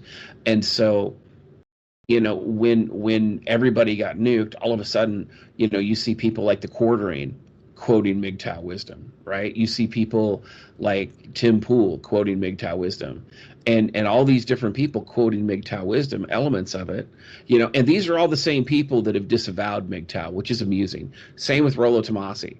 Rollo Tomasi is the biggest MGTOW biter there is out there. And again, it's not that his content is all bad. It's not. He's got some good content. But the point is that MGTOW's mainstream. MGTOW has been mainstream for a long time. Look at the marriage rates. The marriage rates are in the gutter. Look at the birth rates. Yeah. Birth rates are in the gutter. Look at the entire there's a huge swath of American men that have left the workforce that aren't coming back, and it's not because they're going to be living on welfare or whatever. It's because they're entrepreneurs, or they're working in the economy, and they're doing cash only businesses because they don't want to pay taxes, right? So people are starting to figure out ways to step outside the system and to still be successful, because the reality is that you as a man, you need a bed, you need electricity, you need a way to earn money, you need a little bit of food, and maybe some entertainment. And then after that, you can save your money. I know guys that have worked menial jobs, worked those jobs for 5 years, and they've lived in a studio apartment, the smallest apartment that they could afford. And after 5 years, they've saved over $150,000 because they've played video games as their entertainment. They work out in their studio. They do weight training, and they're exercising, and they've got a good life. And then after they get that 150, they go buy themselves a fixer-upper house. And when they buy themselves that fixer-upper house, then they go and they fix it up. And now they're making a shit ton of money because they have next to no money in bills, and they've got a basic job. It's nothing special, but because they don't have any bills because their house is paid for, they don't have to worry about it. And that's being successful, right? I mean, financial independence isn't just about being that rich bitch anymore. And this whole idea of success porn, nobody's following anymore. Nobody's buying into it, right? So now everybody's, course, right? That threatens the economy, right? Yeah. That's what I said. I mean, it's the only video that Sandman ever reviewed of mine. And the name of that video was "Why Do People Dislike MGTOW?" And one of the things he agreed on with me is that, I mean, on a fundamental level, people know that as given enough time and enough space, that the MGTOW philosophy will basically upend the established order. And maybe not directly, because MGTOW is not a movement. It's just a collection of individuals. If you stand up from about 1,000 feet up and you're looking down, they all look like they're going in the same direction. And this is again, we'll have to we'll talk about that in a second here. It looks like they're all going in the same direction, so it looks like a movement, but when you actually go down and you do the research and you actually start asking every individual male where they're headed, each one of them will give you a different reason for why they're all going where they're going, and they all just happen to be moving in the same direction. And when you look at that, and it's sort of like, but in order to find that out, you have to actually, and this is something that a lot of the content creators, that the people who've been attacking the Manosphere don't, they've been getting their stuff from Wikipedia, whatever. They haven't actually gone in. I mean, for instance, there was one, for instance, and she did an absolutely atrocious video where she actually confidently claims that she had dismantled the entire Manosphere. Now I had to do 5 separate, like, I mean, there were so many mistries and misdirections and lies and erroneous sets of information and whatever in that video that it took me 5 videos just to debunk it all. Well, right, but the thing you got to remember is the first and only video could be it's she, right? I mean, you take a page out of the feminist playbook, right? The feminist playbook is, my body, my choice, right? Mm-hmm. It's my body, my choice, and men shouldn't judge women. Well, the reverse is true. My wallet, my choice, and women don't have any business judging men, because the reality is that the reason that the society is as fucked as it is because too many women have judged too many men, and too many men believe the bullshit that women say. Yep, If a man is to be judged, he should be judged by another man. That's the reality. And I'm talking about a man with a healthy level of testosterone and a man who is heterosexual. I'm not talking about a homosexual. I'm not talking about a bisexual. I'm not talking about a tranny. I'm talking about an actual male individual, right? Like a heterosexual male. And that's the problem is that you have all these women out there who, I have an opinion. Yeah, nobody cares. Because the reality is, if you're not signing my paycheck and you're not giving me a grade and you're not sharing my bed, your opinion is useless. And and again, like you were saying, oh, she claimed to debunk the Manosphere and all this, and yeah, you had to take 5 videos because she was so full of shit. But the reality is that that's just a testament to female narcissism. Oh, absolutely. First of all, I want to point out that Mooncat never addressed her critics, like ever. And that's it. And I keep meaning to bring this up, and I have to throw this in here before I continue on with where we're going. Like attracts like. Tom Likas, and I know you know who I'm talking about here. Tom Likas. I do, yeah. Yeah. He had a propensity for attracting gold diggers. And then and keep in mind, Tom Likas had, until he fucking developed a massive case of Trump derangement syndrome. Tom Likas, having listened to a lot of his stuff, first of all, the guy's got an ego the fucking size of a planet. And that's one thing. But I mean, he liked to live large. And then this is something that I keep having to tell people in the PUA community. If you live large, you're just making yourself a larger target, right? Nope, they don't want to acknowledge that. And I'm like, okay, you know what? Find out the hard way. If you're, and this is the issue also. For instance, Andrew Tate and Aaron Clarey. When you listen to those two guys and you listen to what they're saying, they're actually not all that far apart.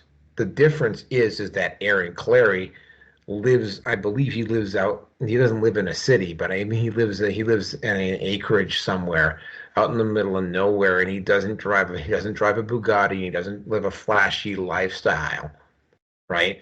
And it's easy to dismiss Aaron Clarey, even though Aaron Clarey is just as loud and obnoxious as Andrew Tate is, but he's easy to dismiss Aaron Clarey because he's basically, oh, well, he's just this fucking hermit living out in the middle of nowhere, whereas Andrew Tate is doing the exact same thing, but he's driving a Bugatti and he lives in a mansion in the middle of a city, and he's got all these chicks around him and all of that stuff, and he, but I mean, their language is not at all dissimilar.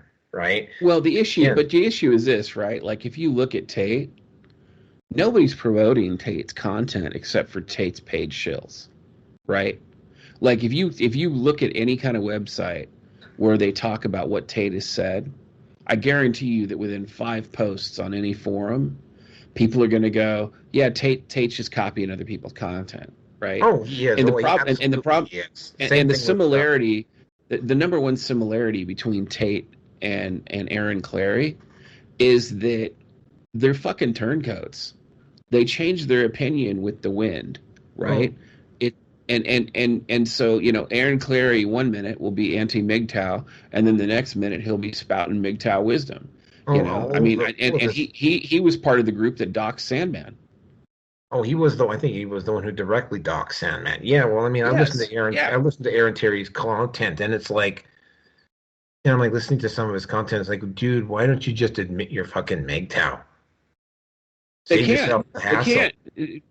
They can't. That's the problem is that they want to be MGTOW, but they want to try to create a niche audience. And everybody in the manosphere who chooses not to be married, chooses not to commit to a woman, chooses not to have long-term cohabitation relationships, every one of those guys is MGTOW, whether they want to admit it or not.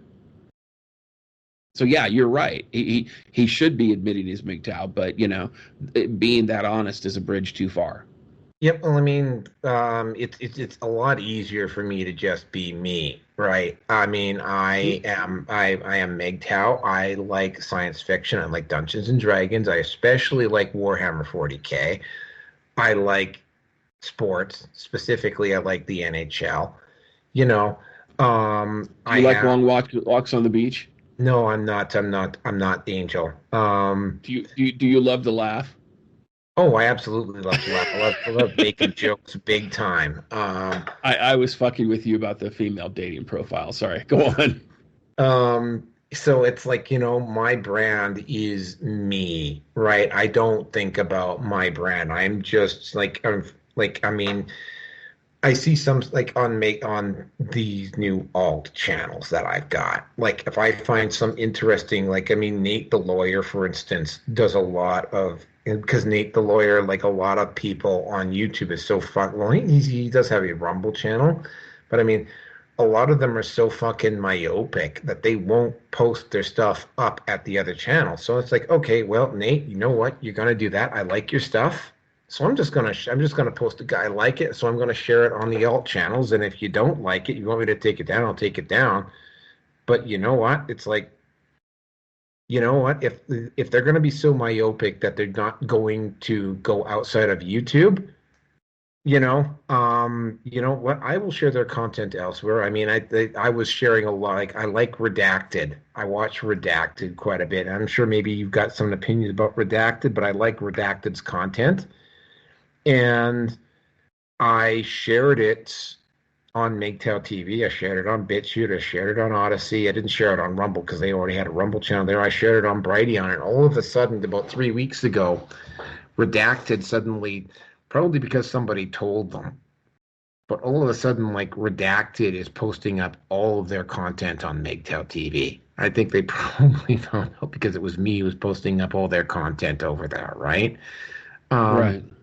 you know, and and this is on top of my content as well. But I mean, if they're not going to, you want to accuse me of stealing their content? It's like, no, dude, they won't share it there. So I like it, so I'm gonna share it. And it's like if it helps build up my stuff, like I mean, I found a channel on YouTube.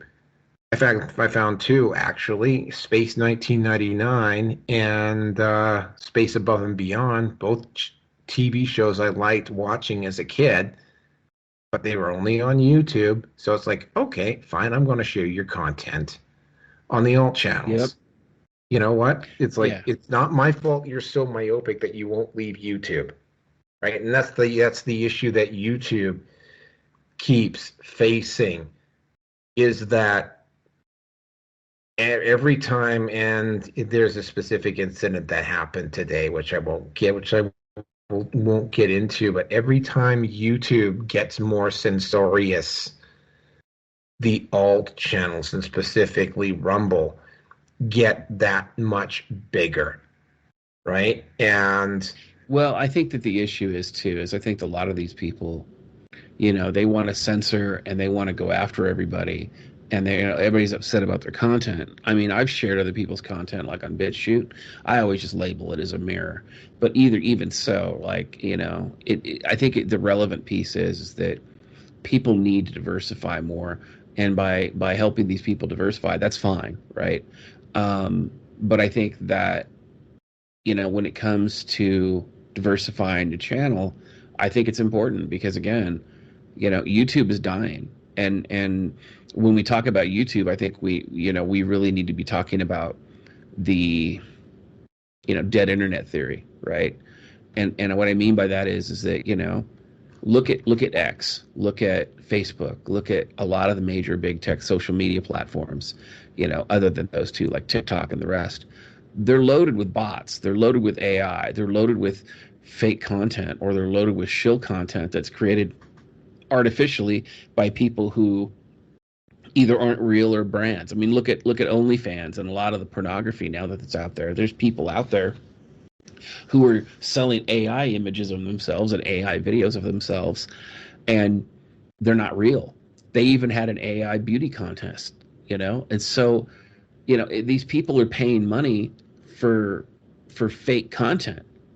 That's how bad it is. It's like the AI and the algorithms and all the bots. They're trying to control public opinion based on that, and that's why I'm saying, that's why I bring up like I brought up the shills earlier, like Tim Pool and Dave Rubin and the rest, is that when it comes to organic content, like you said, you are your brand. Well, that's because you're authentic, but most people aren't authentic, and a lot of these people, again, their goal is not to be authentic. Their goal is to, I'm going to make a brand, I'm going to make a bunch of money, and blah, blah, blah, blah, blah, right? They don't necessarily want to engage with the public in a meaningful way, or to have a meaningful dialogue, or to have a meaningful interaction with their content, with the subscribers, right? What they want is to turn them into pay pigs and to make money, or to get paid by an NGO to push some propaganda content. And so that's, when you talk about YouTube today, when I say, oh, all major channels are propagandists, that's exactly what I mean. And so, like what you're saying is that these people only post it on one platform. Well, it's probably because they don't want to draw attention to these other platforms, because, heaven forbid you get the same, organic choices that you do on YouTube. And, I think that having a little bit of competition is a good thing. I think that, spreading out is a good thing. I mean, look at like Dave Cullen, right? Dave Cullen has been around forever. I don't see a lot of his stuff anymore because I haven't watched him in a while because I've been busy with other things. But, Dave Cullen is a good content creator, and he believes in what he says. Like you, he's authentic. But, people like Dave Cullen, they rub people the wrong way, and everybody goes after him. So, it's difficult to get the message out when you're authentic. But the good news is that when you have subscribers and you have people that follow you, they're legitimate people. They're not bots. Exactly. But I mean, yeah, like you can see the influence of, I mean, well, first of all, the fact that did you see that Daily Wire episode that they did on the Red Pill? No. You didn't miss anything if you did. I'm assuming it was a hit piece. It was, I won't call it a hit piece, but because we actually did a whole special on it, and the first thing that I saw when I looked at it in its entirety, I had to see it in its entirety, it was fucking painful to watch. Andrew Klavan just should not fucking talk about the Manosphere at all. Michael Knowles, who was on whatever, like, and you gotta understand, like, what going on. We'll get into whatever here at some point if we're on long enough. He was like saying, "Oh, those poor girls on whatever and Fresh and Fit," and it's like porn stars, adult models, OnlyFans content producers. Those are the poor girls you're talking about. Like, those are not sweet, innocent little butterflies, right? Those are not sweet, innocent angels that go on that show. Like you will get the occasional one. And then he was like, and I'm like looking at one, are you fucking serious? And I don't even want to get into the other two, but I mean, I was like, I'm listening to it all, and I'm like, my takeaway from that show, and I found this very ironic, is that if Candace Owens is the only person, and because Candace Owens, this is before she left Daily Wire, if Candace Owens is the one person in that group, and this is not a dig on Candace Owens, but if Candace Owens is the one that's got the biggest fucking grasp on what's being talked about, that's a problem. And they were like, she was the only woman on the show, and she was the only one that actually said anything that was actually remotely accurate. I have to say that Candace Owens does present well. And my only issue with Candace Owens, and my only issue with that's ever been with Candace Owens, is that she got her start from a talent agency that also people were concerned about was an escort agency, which interestingly enough was the same escort agency that Scott Pressler and Lauren Boebert got their start in. Okay, Lauren Brobert has a. I've noticed this about Lauren Brobert. Lauren Brobert has definitely got a presence about her in the way she acts. You know, that kind of suggests that she might have had that bit of a background doing it at some point. Oh, I'm yeah. not going to speculate Yeah. about what she did or what didn't do. I'm sure somebody liked her a whole bunch. Oh, I'm absolutely certain somebody liked her a whole bunch. If I had to pick between her and AOC, I'd probably take Brobert in a cold second because I know what AOC is, just a self-absorbed fucking narcissist, right? Well, Um, AOC would be a dead leg. Boebert would actually work for it. yeah.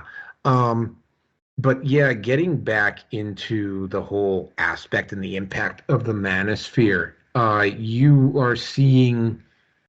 I'm seeing a lot of people quoting the manosphere. I'm seeing a lot more people come Hmm. out and attack the manosphere. Yeah, because people are Again, because terrified. a lot of, and this is the ironic part. I've actually had some discussion with some other people in the manosphere about this. I even had a small conversation with Rolo about it. It's like you're in a trench and you're facing off at an opponent, and they line up all of this artillery and they start firing, and you're expecting it to land right on you.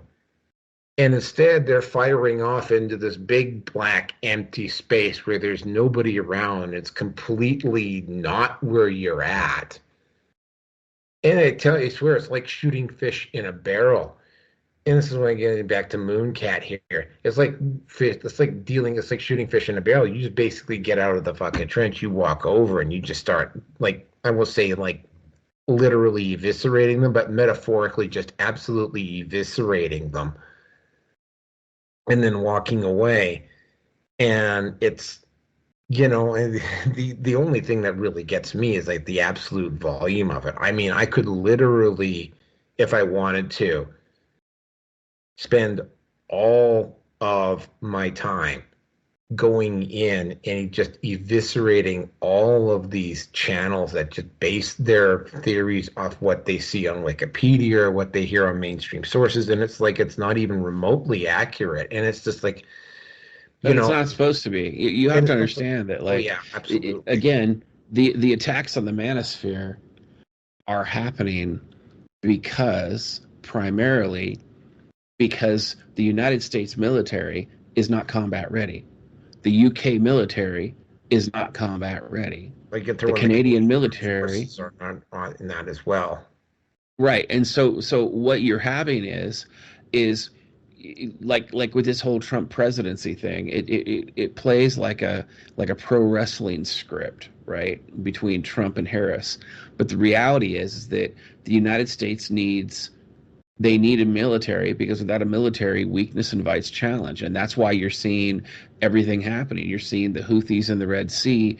You're seeing the Chinese encircling Taiwan and making these, posturing, saber rattling things. You're seeing, Russia pressing up against Ukraine and Ukraine pressing up against Russia. And the United States doesn't have the military to stop it. And because they don't have the military to stop it, they have to try to find a way to recruit back in the military. And the reality is that they have to destroy the manosphere. They have to say, look, go back to the plantation, go get yourself a woman who's going to divorce rape you while you're deployed, and support a single mom. Support Oh a yeah, single well, I mom mean, today, most of the right? guys in the Manosphere, and I'm going to be directly quoting Hammerhand here. He actually said this on a show with Undead Chronic. There's no way that I would, and keeping a Hammerhand's too. He's like me. He's probably too old to join up anyway. But it's like his quote, and he probably was taking it from someone else. But I will credit him for this. his quote was is that, I mean, if you have taken the red pill, unless you were actually in the armed forces to begin with, why would you even consider signing up for the armed forces now? Well, You're it's not too even that. Like it's not. Yeah, it's not even that. It's like, how was the military able to recruit for World War II or Vietnam? Well, the reality is that you had Christianity as a driving force, and you had family values as a driving force, because both of those things were, for all intents and purposes, Vietnam was at the beginning of feminism before feminism got in full swing, but World War II was pre-feminism. There's videos of people in Vietnam and videos of people in World War II where you have platoon officers leading their platoon in prayer before going into battle, and you have people writing letters to their wives and their loved ones at home and their girlfriends and fiancés, and they come home and these women are waiting for them, right? And so they're like, I have something to fight for. Because, I mean, at the end of the day, you could be as patriotic as you want, but the reason that you're patriotic is because of the life that your country provides, right? And part of that life that your country provides, if you're going to go to war, it has to be more than just I fight for my president or I fight for the big corporation military industrial complex. It has to be I fight for what I love. I fight for my family. I fight for my familial legacy. I fight for my religion, right? And all of those things are there, at some level. And I'm not saying that like there weren't atheists or anything like that in the military, or there were people who were religious who maybe just didn't go to church, right? And they weren't agnostics. There were all those people, but they still had reasons to fight. The problem that you have today is that everybody understands that women aren't loyal. And I quote, these hoes ain't loyal. They're not. okay. Well, And there's these and here's the issue, right? This isn't a manosphere conspiracy theory. Look at the Daily Mail. Look at any woman's magazine. Look at the parts of those magazines where these women go out and they're out and loud and proud about making up excuses to leave their man, making up excuses to cheat on their man, making up excuses to commit paternity fraud against their man, right? And so men know that these articles exist. Look at any Terrence Pop video. Continue. But I mean, even beyond that, you have people who've never been exposed to the manosphere. They've never been exposed to Terrence Pop or to anybody, right? And then they sit there and they fucking complain, or not complain, I should say. The women complain about these men in these in these articles, right? And these men see it. They're in the grocery line, and they're buying their food, and they look over and they see this article about how to cheat on your man, or they read Daily Mail and they see these articles about all these excuses women make to abandon their relationships, and then they read the article and they're like, this woman thinks that disagreeing with a man is psychological abuse, right? And they're like, but I'm that way. I'm a normal guy, and it's not psychological abuse. It's just women refuse to be accountable. There are millions of men out there who've never heard of the Manosphere, never heard of MGTOW, never heard of any of the things that we talk about in the terms that we use, but they've seen it for so long in their daily lives. And I've said this before, right? We have more single mothers today than we have at any other time in history. And these men are raised by single mothers who have destroyed their marriages and destroyed their relationships with the fathers of their children for whatever reason. And these boys grow up watching their mothers be absolute hags. And they're like, why would I date a woman like my mom? Right? And they see it, or they have sisters, and they watch how these women, they're hyper promiscuous, and they treat these men horrifically. I knew strippers back in the 90s who had slept with less men, and these were women who sold themselves, who slept with less men than college girls in 2020. That tells you how hyper promiscuous the world has gotten. And so when it comes time to join the military, or to serve your country, there's nothing to serve. Men have no rights. Men know this. Men who've never heard of the Manosphere, they know this. They live it. They see it, right? A woman has a right to abort her kid, but a man doesn't have a right to not be a father, right? If a man gets a woman pregnant, oh, you should have kept it in your pants. But if a woman gets pregnant, they don't say you should have closed your legs, right? It's a double standard. It's an indefensible hypocrisy. And that's one of the things I talk about, hashtag shill alert, in my book, The Feminist Lie. And I talk about it on my channel, right? These are indefensible feminist hypocrisies.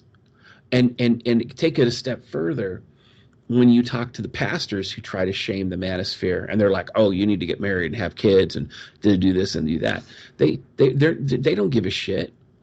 The only reason those women are with those pastors is because those pastors are making money. But the reality is that there's a 40 to 70% chance in any given year that woman has cheated on him. Just because you're married and just because your marriage is intact doesn't mean that the marriage is faithful. And that's absolutely. And nobody, absolutely. And nobody really wants, outside the manosphere, nobody really wants to talk about that reality, at least when it comes to Christian pastors or when it comes to other things. You know, I dated this woman one time who was married, and she would get done having sex with me, would go home to her husband, and they would teach Bible study an hour later together.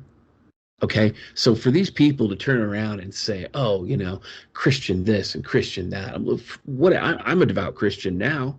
I wasn't then. But my point is that to act like this stuff doesn't exist is a level of practice delusion to really just to ignore reality, right? It's like saying that the sun doesn't rise in the east when we all know that it does. And so at the end of the day, MGTOW is mainstream. It may not be mainstream by the term of MGTOW. They may not be referring to content creators who originated and fomented it and pushed it. You know, the main movers and shakers. You know, the Spetsnaz, the Paul Proteus. You know.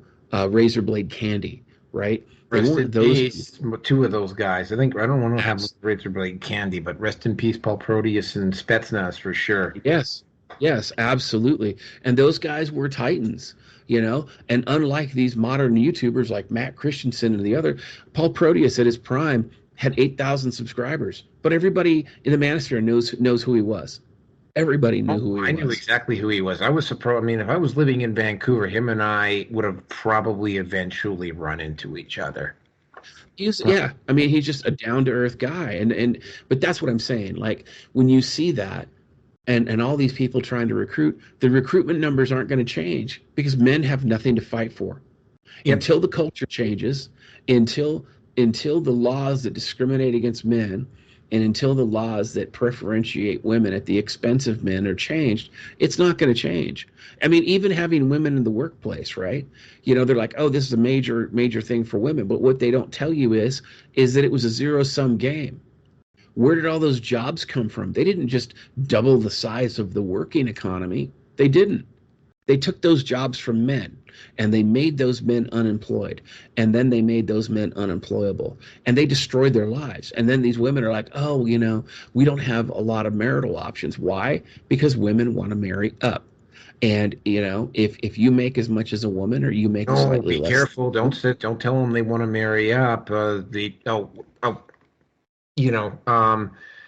There were two particular women. I actually am going to have to do a reaction video on this. There was one, I can't remember her name, but they made a big deal about her being engaged to a guy who was basically, and they said it was a tour boat operator. And there's another woman called Bella Hadid, and oh, this is her and her cowboy boyfriend. And I took a look at both of these guys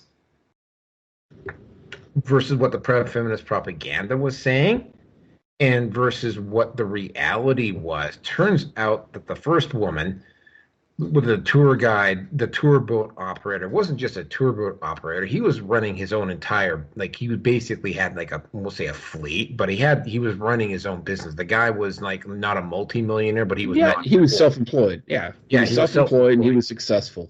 Yeah, he was, and the woman that Bella Hadid is engaged to works and runs his own company that deals with dress horses and race Yeah, horses and yeah, ranch yeah. horses, and he's not poor.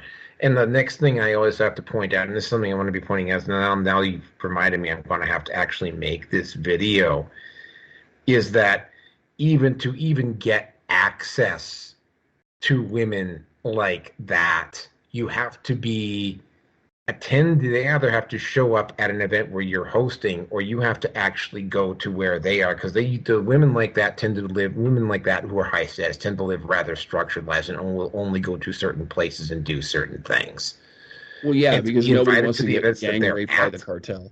Yeah, in order to even have access to those women, you have to be either invited in or you have to already be a member to be and to even have access to women like that in the first place. Now, there's the occasional one who, like for instance, Natalie Portman, who ended up marrying the cameraman. But I mean, now even with Natalie Portman, a lot of people don't know this, but I mean that she was literally she got away with this too.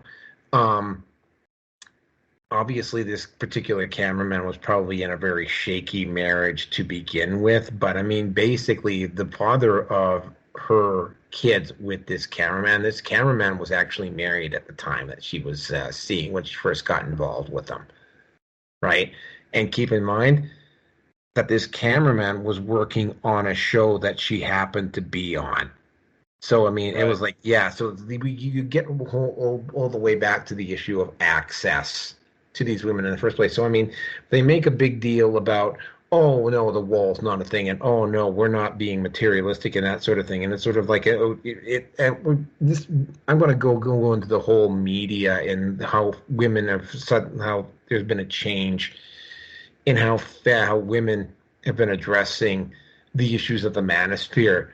Um, but I mean, this was a big, I mean, a lot of women's publications made this. Oh, well, you see, these two women here, they are married, and they tried to really pump it up as that because they're like, the first one is like post wall. Like, she's not like, Of the course. wall didn't come in and basically beat the shit out of her, but you can tell when you take a closer look at her that she's post wall, but she's post wall kind of in the same way, trying to think of one, is still fairly attractive in her 40s. She's not post wall as in the wall didn't come in and just like just drop on her like a stone, right? She's not Right. unattractive still, right? But yeah, feminine like women's magazines were just running this big time. And what I'm seeing with a lot of contents, particularly not so much on Instagram, but on threads, Right. um, you're seeing a lot of women posting up these videos like, no, I'm not over the hill at 30, and yes, I'm post wall and I'm fucking fantastic, and all of this sort of stuff. And of course, you got all the white knights and simps. And if you try to go in there and you try to call them out, you get all these white knights and all these simps coming in here trying to defend them. And it's like, you know what? It's like, you want to know why they're even making these videos in the first place? Is because there have been multiple guys, not necessarily even the content creator, but the people who have seen these content creators, and these women have had guys falling off at their feet for years and years and years. And all of a sudden, this guy that they used to have interest in or whatever just basically just drops this manosphere red pill fucking content on her like a freight train, and she keeps hearing it from this guy and this guy and this guy and this guy, and it's like, you know, and it's starting. And I mean, I'm also seeing women in their early 20s complaining about the fact that guys won't approach them, and there's a lot of women in their early 20s that just simply can't get boyfriends anymore, right? And I'm Right. Well, seeing a and lot of again, it's content it's like it's that. it's like Right. It's like when I introduced to the Manosphere, you know, the whole idea of a woman of what do you bring to the table, right? I was the first person to say it on the internet. And now everybody's doing it, right? Because my whole opinion, the original statement I made was, what do you bring to the table other than a $3.99 used vagina? Right? Because you can get that anywhere. And now all of a sudden, like you said, these women can't get dates and these women can't find people because when you ask them the question, what do you bring to the table? They have no legitimate answer because, You'll get the in. You'll get oh yeah, the in. They'll try to nail you with the incel bomb, and it's like, well, well, yeah, but I mean, but it's also like, you know, and you take this a step further. Let's go ahead and deepen the analysis for a moment, right? Let's look at Patrice O'Neill, right? So Patrice has this comic skit, you know, and by the way, rest in peace, Patrice. He has a skit where he asks the women in the audience, okay, if you didn't have your vagina or your vagina didn't work anymore, what do you have to offer your man, right? And all the women in the audience are saying, you know, my mouth and my butt and all this other stuff, right? And he goes, so what you're telling me is, uh, basically, without your vagina, you're still just a series of holes, right? I mean, it was pretty savage. And when you look at it from that perspective, you know, if these women don't have, you know, any interests or any personalities or anything like that, you know, that's all they are. They're a series of holes. They're not marriage material, you know? oh, they're absolutely not marriage material. I mean, I'm seeing more and more and more content like this, and I mean, I'm seeing increasingly. I am seeing on it, even on even on some of the MGTOW forums, but there's actual whole groups on Facebook now where you have not even necessarily guys who are in the manosphere, but just guys in general basically pointing out how women just refuse to take accountability. And of course, you get the Yes. feminists in there who try to like scream them down, and you get the white knights in there trying to do, like white knight for them, and they just get absolutely eviscerated. And at the end of the day, though, every once in a while, like you'll get a specific post where you will see this woman just acting absolutely horribly. And I have pointed this out at a couple groups on Facebook. It's sort of, I even named a couple guys one time. It's sort of like, hey, where's your outrage over this one? You know, like Right. the Right. feminists and the white knights will just go star. I actually called out a couple white knights on the same. Where's your snarky comeback for this one, pal? It was like, oh, well, Right. leave me alone. It's like, oh, no, no, no, no, no, no. You come in here, you act like a snarky prick. You call everybody an incel. You throw around the insults. You never actually address the fucking point. You know. So where's your fucking snarky comeback on this one, asshole? Yeah, he blocked Right. me when I pointed this out to him, right? So yeah, there are these groups specifically on Facebook. There's a lot of them. Like they're cropping up like weeds, and Right. you get yeah, you get a lot of purple pill guys on there who don't quite know fully what's going on. That post up comments, and it's like, yeah, dude, you sort of know what's going on, but you don't, right? Like, go take the red. I actually told one guy, like, dude, you don't know what's going on. Sit down, shut up, and actually take the red pill. It's like, well, I have taken the red pill. It's like, no, you haven't, right? Like, the red pill is one of those situations, and I've said this to a few people. The red pill, and the guy from Computing Forever, I can't remember his name, he said this too. I mean, like, the red pill once taken cannot be untaken. Like, you can never be ex red pill once you have taken the red pill. That's that's Dave Cullen, by the way. That's Dave Cullen. Yeah, Yeah. you From cannot. Computing You can. Forever. Yeah. Yeah, you can maybe go about the rest of your life kind of like being aware of it in the background, but I mean, it's like that's the best you can do, right? Like there's a group on Reddit called X Red Pill, and I'm like listening. I've gone onto that forum, and I've looked at some of the contents, and like these guys were never red pill. at any point. Well, no, those are the guys who form, you know, Men for Harris, right? I don't Hmm. know if you saw that. I don't know if you saw that No, video. I didn't. There was an ad that Kamala Harris put out called Men for Kamala Harris. Oh, white men for Harris. Yeah, White yeah, Men that for was. Harris, yeah. And all these guys, none of them was really what they pretended to be. They were all actors. One was an illegal who was also bisexual. The rest of them, I think, were gay, and they were trying to appeal to heterosexual men. And like the I think between all of them together, I think they probably had like 100 testosterone. Like it was so bad. Oh yeah, I It was saw those so ads. It's bad. sort of like, and there's one guy trying to be like alpha, and it's like, Yeah. it's And not that, just but it's again, that. it's like the Keep in good mind, cover I got a project. very mixed opinion on the whole alpha thing, but it's sort of like, there's just a certain look that they've got. And I'm taking one look at this guy, and it's like, it's not just the clothes, dude.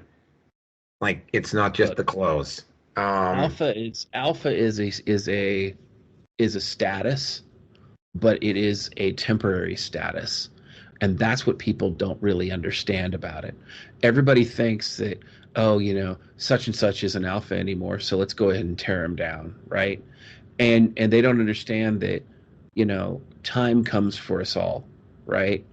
And I think that people don't really appreciate that. They don't really understand it. And so they think that, oh, why isn't this 60-year-old as alpha as he was when he was 35? Well, it's because alpha is a temporary status. And the other reality is that if you're over 40 years old and you're not trying to mentor the next generation, you're doing it wrong. You're just doing exactly. it, and people don't really understand that. And you have all these guys that are out there, they're pumping themselves full of steroids and testosterone replacement therapy. They're going to the gym and they're 40, 50, 60 years old, right? And they're like, I'm so alpha. No, you're insecure. If you need testosterone replacement therapy, if you need steroids, it's because you're insecure. And being insecure like that and having to do that because of insecurity, um, that's the opposite of alpha. Yep. And So so, go ahead. no, so I mean, yeah. So you're seeing a lot of, even feel like a lot of like, they won't acknowledge that the manosphere is what's causing them to write these articles, but you're seeing a lot of women's magazines addressing this issue without acknowledging where it's coming from.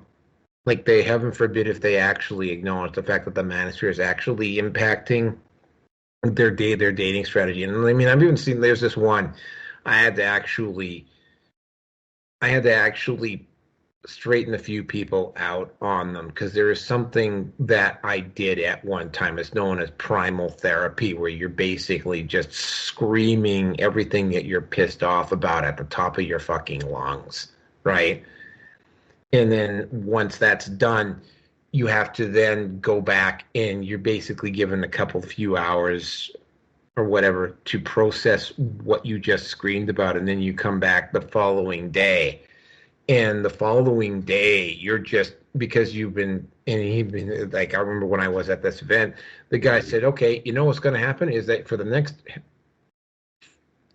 30 minutes here, you're going to sit in your seat and you are going to process everything, the emotions, the feelings you had over all the stuff that you were pissed off about the night before. And when it's done, there's the microphone. You go up and you say what it is you're going to say. And this is after the because you saw that video where these women were just like smashing sticks on the ground and screaming at the top of their lungs and whatever. This they don't show. The second part of that is through the next day. They have to go back in and they have to discuss this stuff.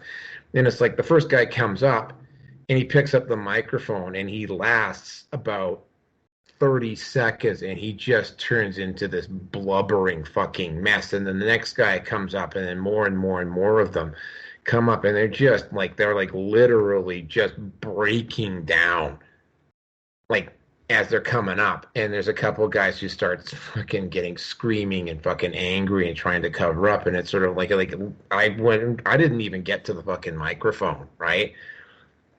I tried to get to the fucking microphone. I didn't fucking make it. I fucking broke down and just like, I won't say I had a nervous breakdown, but I mean, I was just a fucking blubbering mess for about 10, 15 fucking minutes.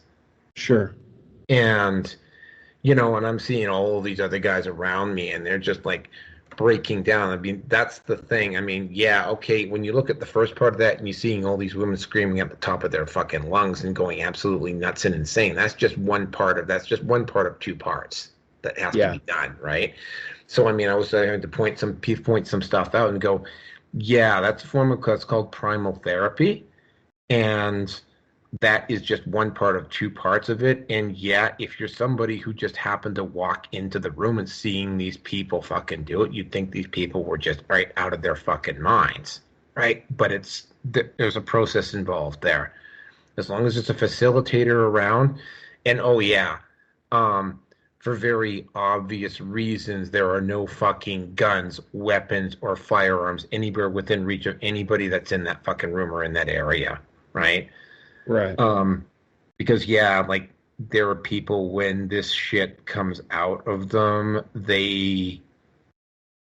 yeah, like if these people had weapons on them, they would have started hurting people. At least at the place that I was at when I did mine. And I mean, I'm not to mention it's probably a very similar situation with women. But you're seeing, but yeah, the fact of the matter is that you're seeing women adopting these strategies. You're seeing women morphing themselves to become more appealing to the guys in the manosphere. And yeah, the government is absolutely in the government's best fucking interest to make sure that guys stay on the, because like, I mean, you know, I'm going to just say this on the record. If Harris wins in a week's time, World War III is a virtual certainty. Of course it is. And they all know that, which is why they're not going to let her win. Yeah. World War III is an absolute certainty. And it's like, I mean, I've pointed this out to some foreigners. It's like, there's no way the United States is going to win right now. They don't have too many men know what's going on, and they just don't have the national will to engage in a foreign war at this point. Right. And, but I mean, again, right, they really, what's going to have to, and like, have you ever, at any point, ever looked at Ted Kaczynski's manifesto? I have. It was a bit of an eye opener, wasn't it? Well, I mean, it's the problem is that again, when you're in a situation where everything you do relies upon technology, you lose your humanity, and that was kind of his whole thing. Yeah, and Was that he wasn't wrong. He wasn't wrong at all. I mean, his ideas for dealing with it were completely fucked up. Yeah. And psychopathic. But then again, look at what happened to him when he was at Harvard. They definitely experimented on him when he was there. He was an MK Ultra, absolutely. Yeah. And that's what I'm saying. Like, you look at all these people and you look at everything that's going on, and we have all this technology and we're connected by the internet, but we've lost our humanity in the trade. And we were talking about how like people like Lauren Southern, who are like they've been proposed to by millionaires, but they're waiting out for a billionaire. And you look at all these women that, like you said, you've got to have certain places and be in certain spots for certain access, right? Well, your problem is that social media has made all these women super narcissists. So, every 4, 5, or 6 woman thinks she's a 10. And because of makeup, I mean, men now look like women because of the makeup that they've got, right? So, that's why they have traps. That's why, and plastic surgery and everything else. So your problem is that, let's say you want to marry a woman, and that woman is, you're hoping that what she looks like is her genetic code, so what your kids are going to look like. But if she's a 3, but she's had all this work done, and you have a kid with her, that kid comes out like Quasimodo, it's because she's defrauded you in order to tie you down in a relationship. That's why I always tell people, look, if you're looking for marriage material, don't ever marry a woman that's had plastic surgery or any kind of cosmetic surgery, and don't marry a woman until you've seen her without her makeup. because you need to know what your kids are going to look like. And I Exactly. think, Well, yeah. So um, and that's what I'm saying. Like, it's, it's one of those things that people they don't really understand. And I think that, people are too, um, we don't have an institutional knowledge anymore, right? We don't have this institutional wisdom amongst men anymore to teach men. It used to be that fathers and uncles and grandparents used to teach that sort of thing. They don't teach it anymore, you know? exactly. And I totally forgot to mention this when you're talking about the armed forces too. I think a movie that really summed it up quite well, and I don't know whether you saw it or not, Jarhead with Jake Gyllenhaal. There was a Mm-hmm. scene in that movie where there's like literally a wall, a post wall, and on that wall was the photos of every woman that cheated on somebody who was on deployment in Iraq. And it Yep. was posted up as a fucking joke, obviously, in a way to kind of like for guys to save face. But there's a scene where Jake Gyllenhaal takes his fucking girlfriend's photo and he posts it up on that wall, right? And he goes and he confronts her after he comes back from deployment, and that was Right. part of them. That was a significant part of Jarhead, and Jarhead wasn't a particularly good war movie, but that was one of those scenes that kind of like, oh, right, because it kind of ties in with some of the stuff that we've been talking about. But again, right, you're seeing mainstream people being forced to react to some of the stuff that's the reason why I mean react to it, and they're just and it's like, again, going back to that analogy of you and I sitting in a foxhole, and these individuals roll up these big cannons and they roll up these tanks, and you're thinking, oh, fuck, man, look at all of this look at all this money they spend on all this artillery. And they start shooting off their fucking guns, and they're like, and they're doing it on fucking purpose. They're not even hitting the fucking target, right? Right. And it's Right. like I come out of my and it's like the reason why I had to stop doing it because it was like, I mean, like I said, I could literally do base my entire channel. In fact, Undead Chronic does exactly this, right? You can roll out of the fucking you can roll out of the fucking trench. You can just walk over and you can just basically chop all of these people down and just fucking eviscerate them, right?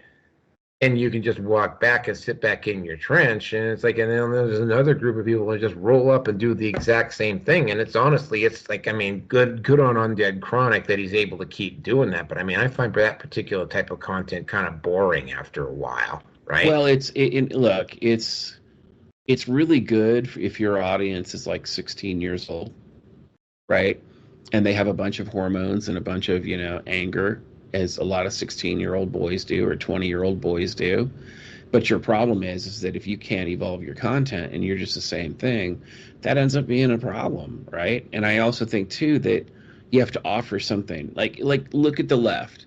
So my big argument here with the left is really good at destroying things, but they can't build anything. And that's the problem is when you have YouTube channels, when all they do is focus on the negativity and the drama, they don't build anything. They don't create anything. Like, I can actually go back and I can say, okay, certain things I've said have made it not only mainstream in the manosphere, but they've made it mainstream in internet culture. And you can say the same thing. But there's a lot of people out there that, their job isn't to create, their job is to destroy. And that's what they do. So, and it is what it is. And I'm not saying that, we should be doing that or focusing on that to toot our own horns. I'm just saying that, too many people are getting too much money and too much exposure for destruction rather than creation or rather than support. Because the reality is that, men don't become stronger, men don't become more self-reliant, men don't become more resilient through destruction alone. Men have to create, men have to Mm-hmm. maintain, men Well, have to repair, men have to solve problems, right? And focusing on destruction and nihilism alone is not the way to do that. Oh, absolutely, it's not. And well, again, getting back to that point, it's just, you know, they just, oh yeah, I mean, for instance, I mean, you're seeing a lot of the mainstream. They will talk about the masculine. This is something that I do that we talked about right at the start of the show. You know, about the masculinity crisis, and it's like without fail, every single fucking time, it's like grandpa fucking Trey. This has been, I think it was not Better Bachelor, Happy Bachelor or something like that. Is another guy. He has a second name of Bachelor. I can't. He's from New Zealand too, right? But he's commented on this, and it's like they got this grandpa fucking trad con, and they get this woman, and of course this woman is always a fucking gender studies professor, a female, right? And they come on, they start talking about the masculinity crisis. And I'm like listening to them, and I'm like, and of course the gender study professor just gets into fucking toxic masculinity, this toxic masculinity, that, and it's all the men's fault. And it's like the grandpa fucking tradcon starts talking about getting back to the fucking plantation, and it's sort of like, it's, and and I'm like listening to them, and like, what are you getting? Are you getting all your information from fucking Wikipedia? Well, that's exactly what they're doing. You have to remember that these people are propagandists, right? There is an entire nonprofit industry focused on forcing men to stay on the plantation because men are leaving on their own. And they've been leaving on their own since the 1990s, right? And so you have like the Good Cuck Project. You've got, like you said, you've got all these trad cons. You've got a bunch of pastors that are getting money from the government to spout you've certain got things. You've got that study that came out. Rollo Tomasi did a group thing on it. And there was this study that they had this whole measuring index about misogyny and whatever. And like Rollo was looking at it going, what does that even mean? Right? And it was like the conclusion I had after when that show was over is that that study was done to legitimize, basically to give some academic credibility to some stuff they're going to try to do on the Manosphere. Right, but your problem is right, but your problem is that humanities academia is based on propaganda and fraud, and everybody knows this. Like there was a meta study that came out that researched all these studies as far as like scientific method and how credible they were. And what they found was like all these studies were fake, or they were legitimate, or not legitimate, but they were illegitimate. And like as a result of this meta study, I think it was like 15 or 16,000 studies got pulled. And nobody's talking about it. This was something that happened within the last 4 to 6 months, and no one's talking about it. And it's like, here, let's just take COVID, for example, okay? COVID is a perfect example of a fraud, all right? So the PCR test, which was the initial test that was provided for COVID, right? Everybody used it. UK used it, United States used it, Canada used it, and they're like, oh my God, the PCR test says that all these people have COVID, and here we go, right? Then you find out that the false positive rate of the PCR test, the initial one that they came out with, was north of 70%. Okay? But even though they knew that the PCR test was a fraud to create false positives, nobody ever said that the pandemic was fraud, or that 70% plus of all the people, quote unquote, diagnosed with COVID were not actually having COVID. They actually had the flu. And then at the same time, yeah, notice that the flu just completely disappeared when COVID came on. Right. Yeah. Right. And don't get me wrong, people die of the flu. I'm not saying that the flu is not a disease or not an illness that people don't die from. People die from the flu every day. They do. But my point is that the second that the PCR test was found out to be fraudulent should have been the time that everybody woke up and said, holy shit, we've been had, right? Or the fact that some of the vaccine makers had the patents for their vaccine before COVID was ever discovered. Like that should have been, that should have clicked some people on to say, maybe this is bullshit. It's the same thing with a lot of these fucking studies. Like there was a guy who did a study. I think he was from the University of Oregon. He put out he had an algorithm he created on a computer. It's him and his buddy. They were both college professors, and they put out these bullshit studies to these social justice slash humanities magazines that were scholarly journals. Okay. And basically what they were is it was sort of like the studies. We covered this on RPN years ago. Yeah, I Yeah, remember. yeah. The guy created a study about dog park rape, right? And about how the misogyny of dog park rape. And it was a total bullshit study, right? And they just he had what's called, one of the algorithms was called a word salad generator. And he hit a button and it would just add all this word salad into the thing. These studies got peer reviewed, got passed, and got published. And then he came out and he goes, look, this peer review is bullshit because this study was made up. And so instead of actually calling out all these magazines for their fraud, they decided to discipline the professors instead. Because, how dare you tell us how the sausage is made? How dare you pull behind the curtain and let everybody know that Oz doesn't exist, right? And that's really what we're talking about. We're talking about, wholesale fraud and propaganda on a societal level where people now believe things that are completely untrue and have no basis in reality. But God, some paid shill with a scientific degree wrote a study full of confirmation bias and scientific errors. So you must take that as gospel. And it's bullshit. And that's what I'm saying. Like, we need more men to be self-reliant, resilient, and being physically fit is one aspect of it, but we have to be mentally and intellectually fit as well. And you cannot be intellectually fit unless you exercise your mind by learning, by knowledge, by being a lifelong learner, by going and doing your own research and expanding your knowledge, but more importantly, expanding your vocabulary at the same level. If you're reading something and you don't understand it, whip out a dictionary and figure out what those words mean. And I'm not talking about necessarily the internet dictionary, because everybody's trying to change the definitions all the time. Look at Wikipedia. Everybody's like, oh my God, did you know Wikipedia is biased? Wikipedia's been biased since 2014. Yeah, the Wikipedia for MGTOW, and I actually did a study before my channel got deleted, of course, but it's available at every other place other than YouTube. I went through the MGTOW content on the Wikipedia page, and the only actual only MGTOW source on the Wikipedia page at the time was Helen Smith's Men on Strike.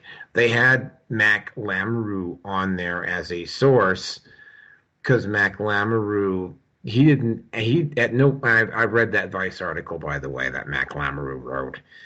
Mm-hmm. And he has the picture of the guy in the cheerleader outfit. And by the way, no, that guy was not a Fed. But I mean, he gave the impression that he had somehow, without actually saying it, that he had somehow interviewed this guy. And I actually asked the guy because I did the interview with him. It's an interview with Walking Away Man. And it's like, did Mac Lamoureux actually ever come up and talk to you? And I said, no, he didn't. Right? He didn't. But Mac Lamoureux is quoted as a source for MGTOW at the Wikipedia page, I think 2 or 3 times. And it's like, you never talked to the guy. You just saw him there in the cheerleader outfit. Thought it was amusing. Thought the guy, because he had some. Okay, I will freely admit he's not the brightest fucking light bulb out there, but he was willing to provoke discussion at that slut walk in Edmonton, right? And you take a photo of him, you stick him up on the photo, and you make this story up about MGTOW, and you just sort of like imply that you actually had a discussion with him, or that you're some sort of an expert on MGTOW, and you're not, right? You never even talked to the guy. But there he is, listed at the Wikipedia, I think 3 times. It's like the only actual MGTOW source. Mark Zuckerberg's sister is mentioned as a source at that Wikipedia page. Mark Zuckerberg's sister, by the way, is a rabid fucking feminist. No Of surprise course, there. of course, right? Yeah, but I mean that's the point, right? It's the amount of fraud that exists on the internet and misinformation that exists on the internet. It's really it's really it's massive in scope, and it's profound in the fact that it ignores obvious facts or obvious truisms that are easily debunked. And people don't really understand, like mainstream, they get this idea that, oh, we can trust these institutions. Well, the institutions have been corrupted. And now you see, like I said, there's, a lot of men out there who are MGTOW who've never heard the term, and it's mainstream. Everybody's talking about it, and it's just like all the shaming went away. Like you look at Henry Cavill, he's an avid video gamer. He's an avid board gamer. You look at Vin Diesel, background in Dungeons and Dragons. I mean, a lot of these people who were successful in life, they have some of these backgrounds. And everybody's like, oh, you live in your mom's basement or whatever. That's bullshit. That's not true. A lot of us, we own our own properties. We own multiple vehicles. We own acreage. And so, we all know that that's not true. And I think that, it's one of those scenarios where the lies don't work anymore.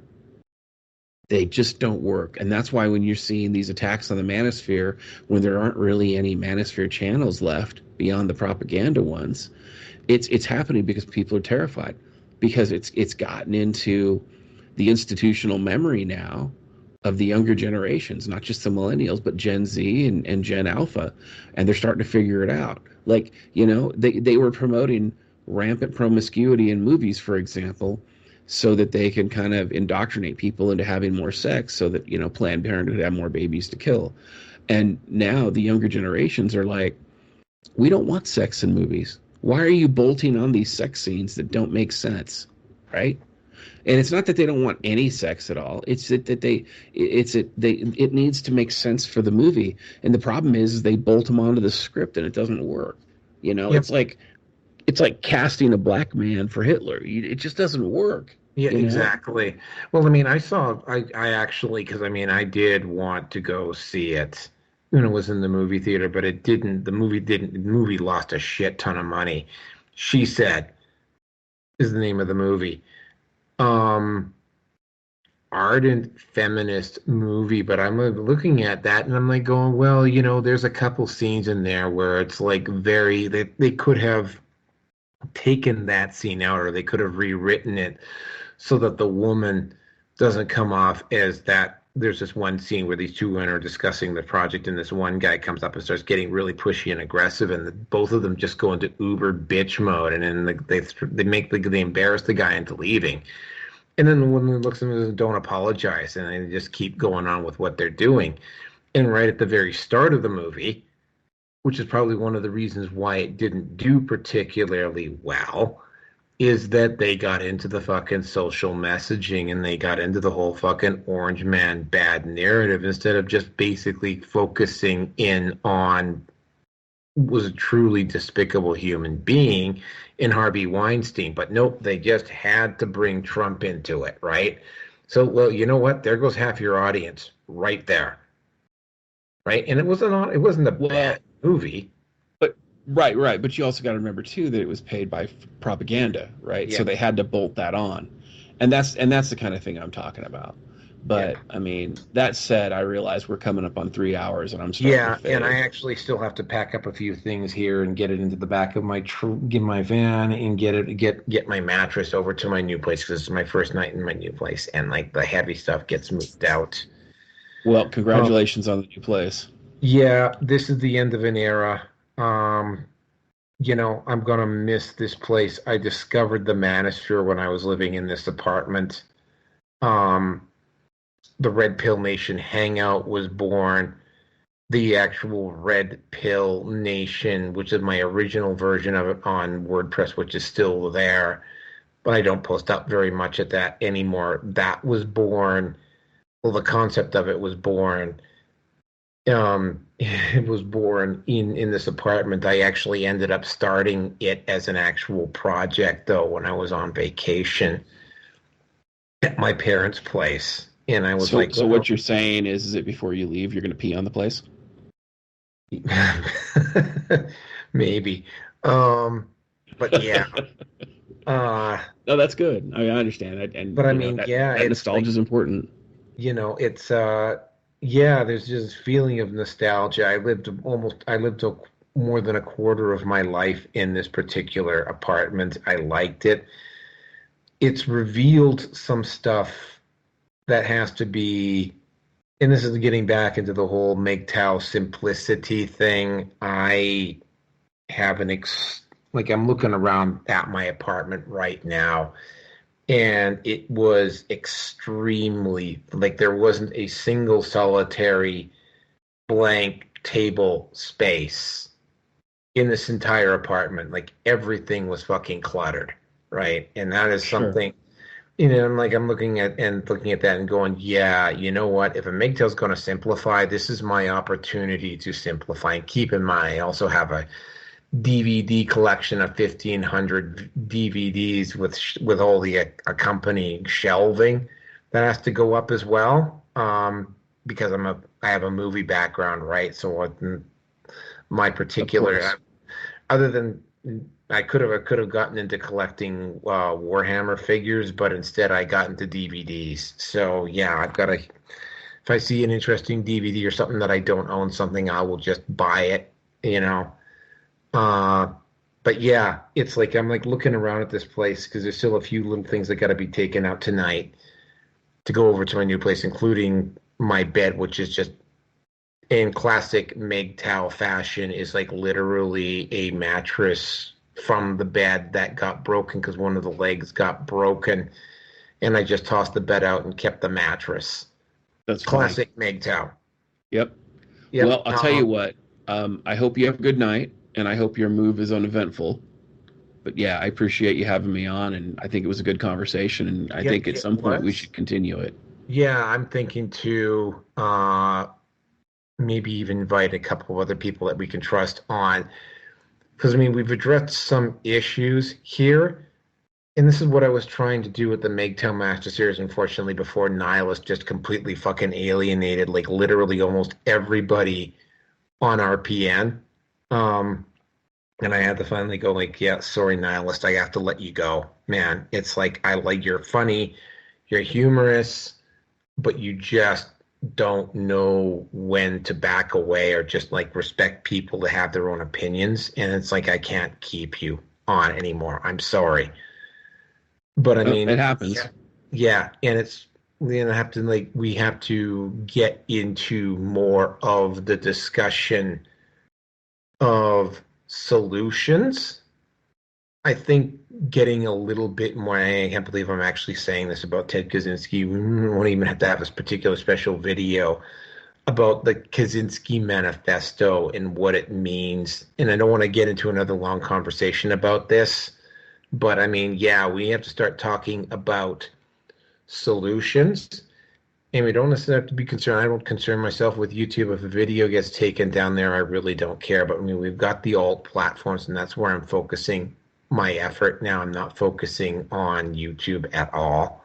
Well, like I said, I mean, I'm happy to have the conversation, and I think that you're right. I think we do need to be solutions oriented because the reality is, a blind man can talk about the problem until they're blue in the face. I mean, that's what Tim Pool made his entire career on. It's about coming up with actual solutions and helping people. I think that's important. I'm less concerned about, oh, let's create a brand than I am about, making society a little bit of a better place because the reality is nobody's doing that. Like I said, No, people no, saw there's not a lot of. people saw on YouTube or on Steam, they saw how to be a YouTuber. And once they saw that, then they're like, "Oh yeah, I want to do that," because they don't want to work. They think it's their get rich quick scheme, right? No, And anybody who so thinks YouTube is a get rich quick scheme is obviously like I mean, keep in mind, like I would probably be over 1,000 subs right now if I had kept my original YouTube. But I mean, here's the thing: I'm going to pass 1,000 on like, combined mode. I'm going to pass 1,000 early next year. But here's the nice thing about having all of these multiple channels. And this is where I'm going to end off tonight because I know as well again there's like I do have a couple haters who hate listen, so I'm saying this to piss them off. It's like, go ahead, dude, take down my YouTube channel, see if I give a shit. You know what? I will just go up. First of all, I will go around and I will repost all of the Spetsnaz content all over again. And the other thing I will do is that I mean I get to have the honor of seeing these five smaller channels pass 105 times, to get to pass 255 times, to get to pass 505 times, right? To get to reach 1,005 times, right? And oh, by the way, that's just the individual channels. That doesn't even mention the combined mode. So I mean, all you have gone and done, if you by this hater of mine is still listening to this stuff, all you've done is make me get more victories. And there's not a whole lot you can do about it now except go in, and this has happened on MGTOW, this has happened on BitChute. It's happened on Rumble once too, where I get this guy who will sub to my channel, or he will downvote like 5 or 10 of my videos, and then he will just disappear and never come back. Right?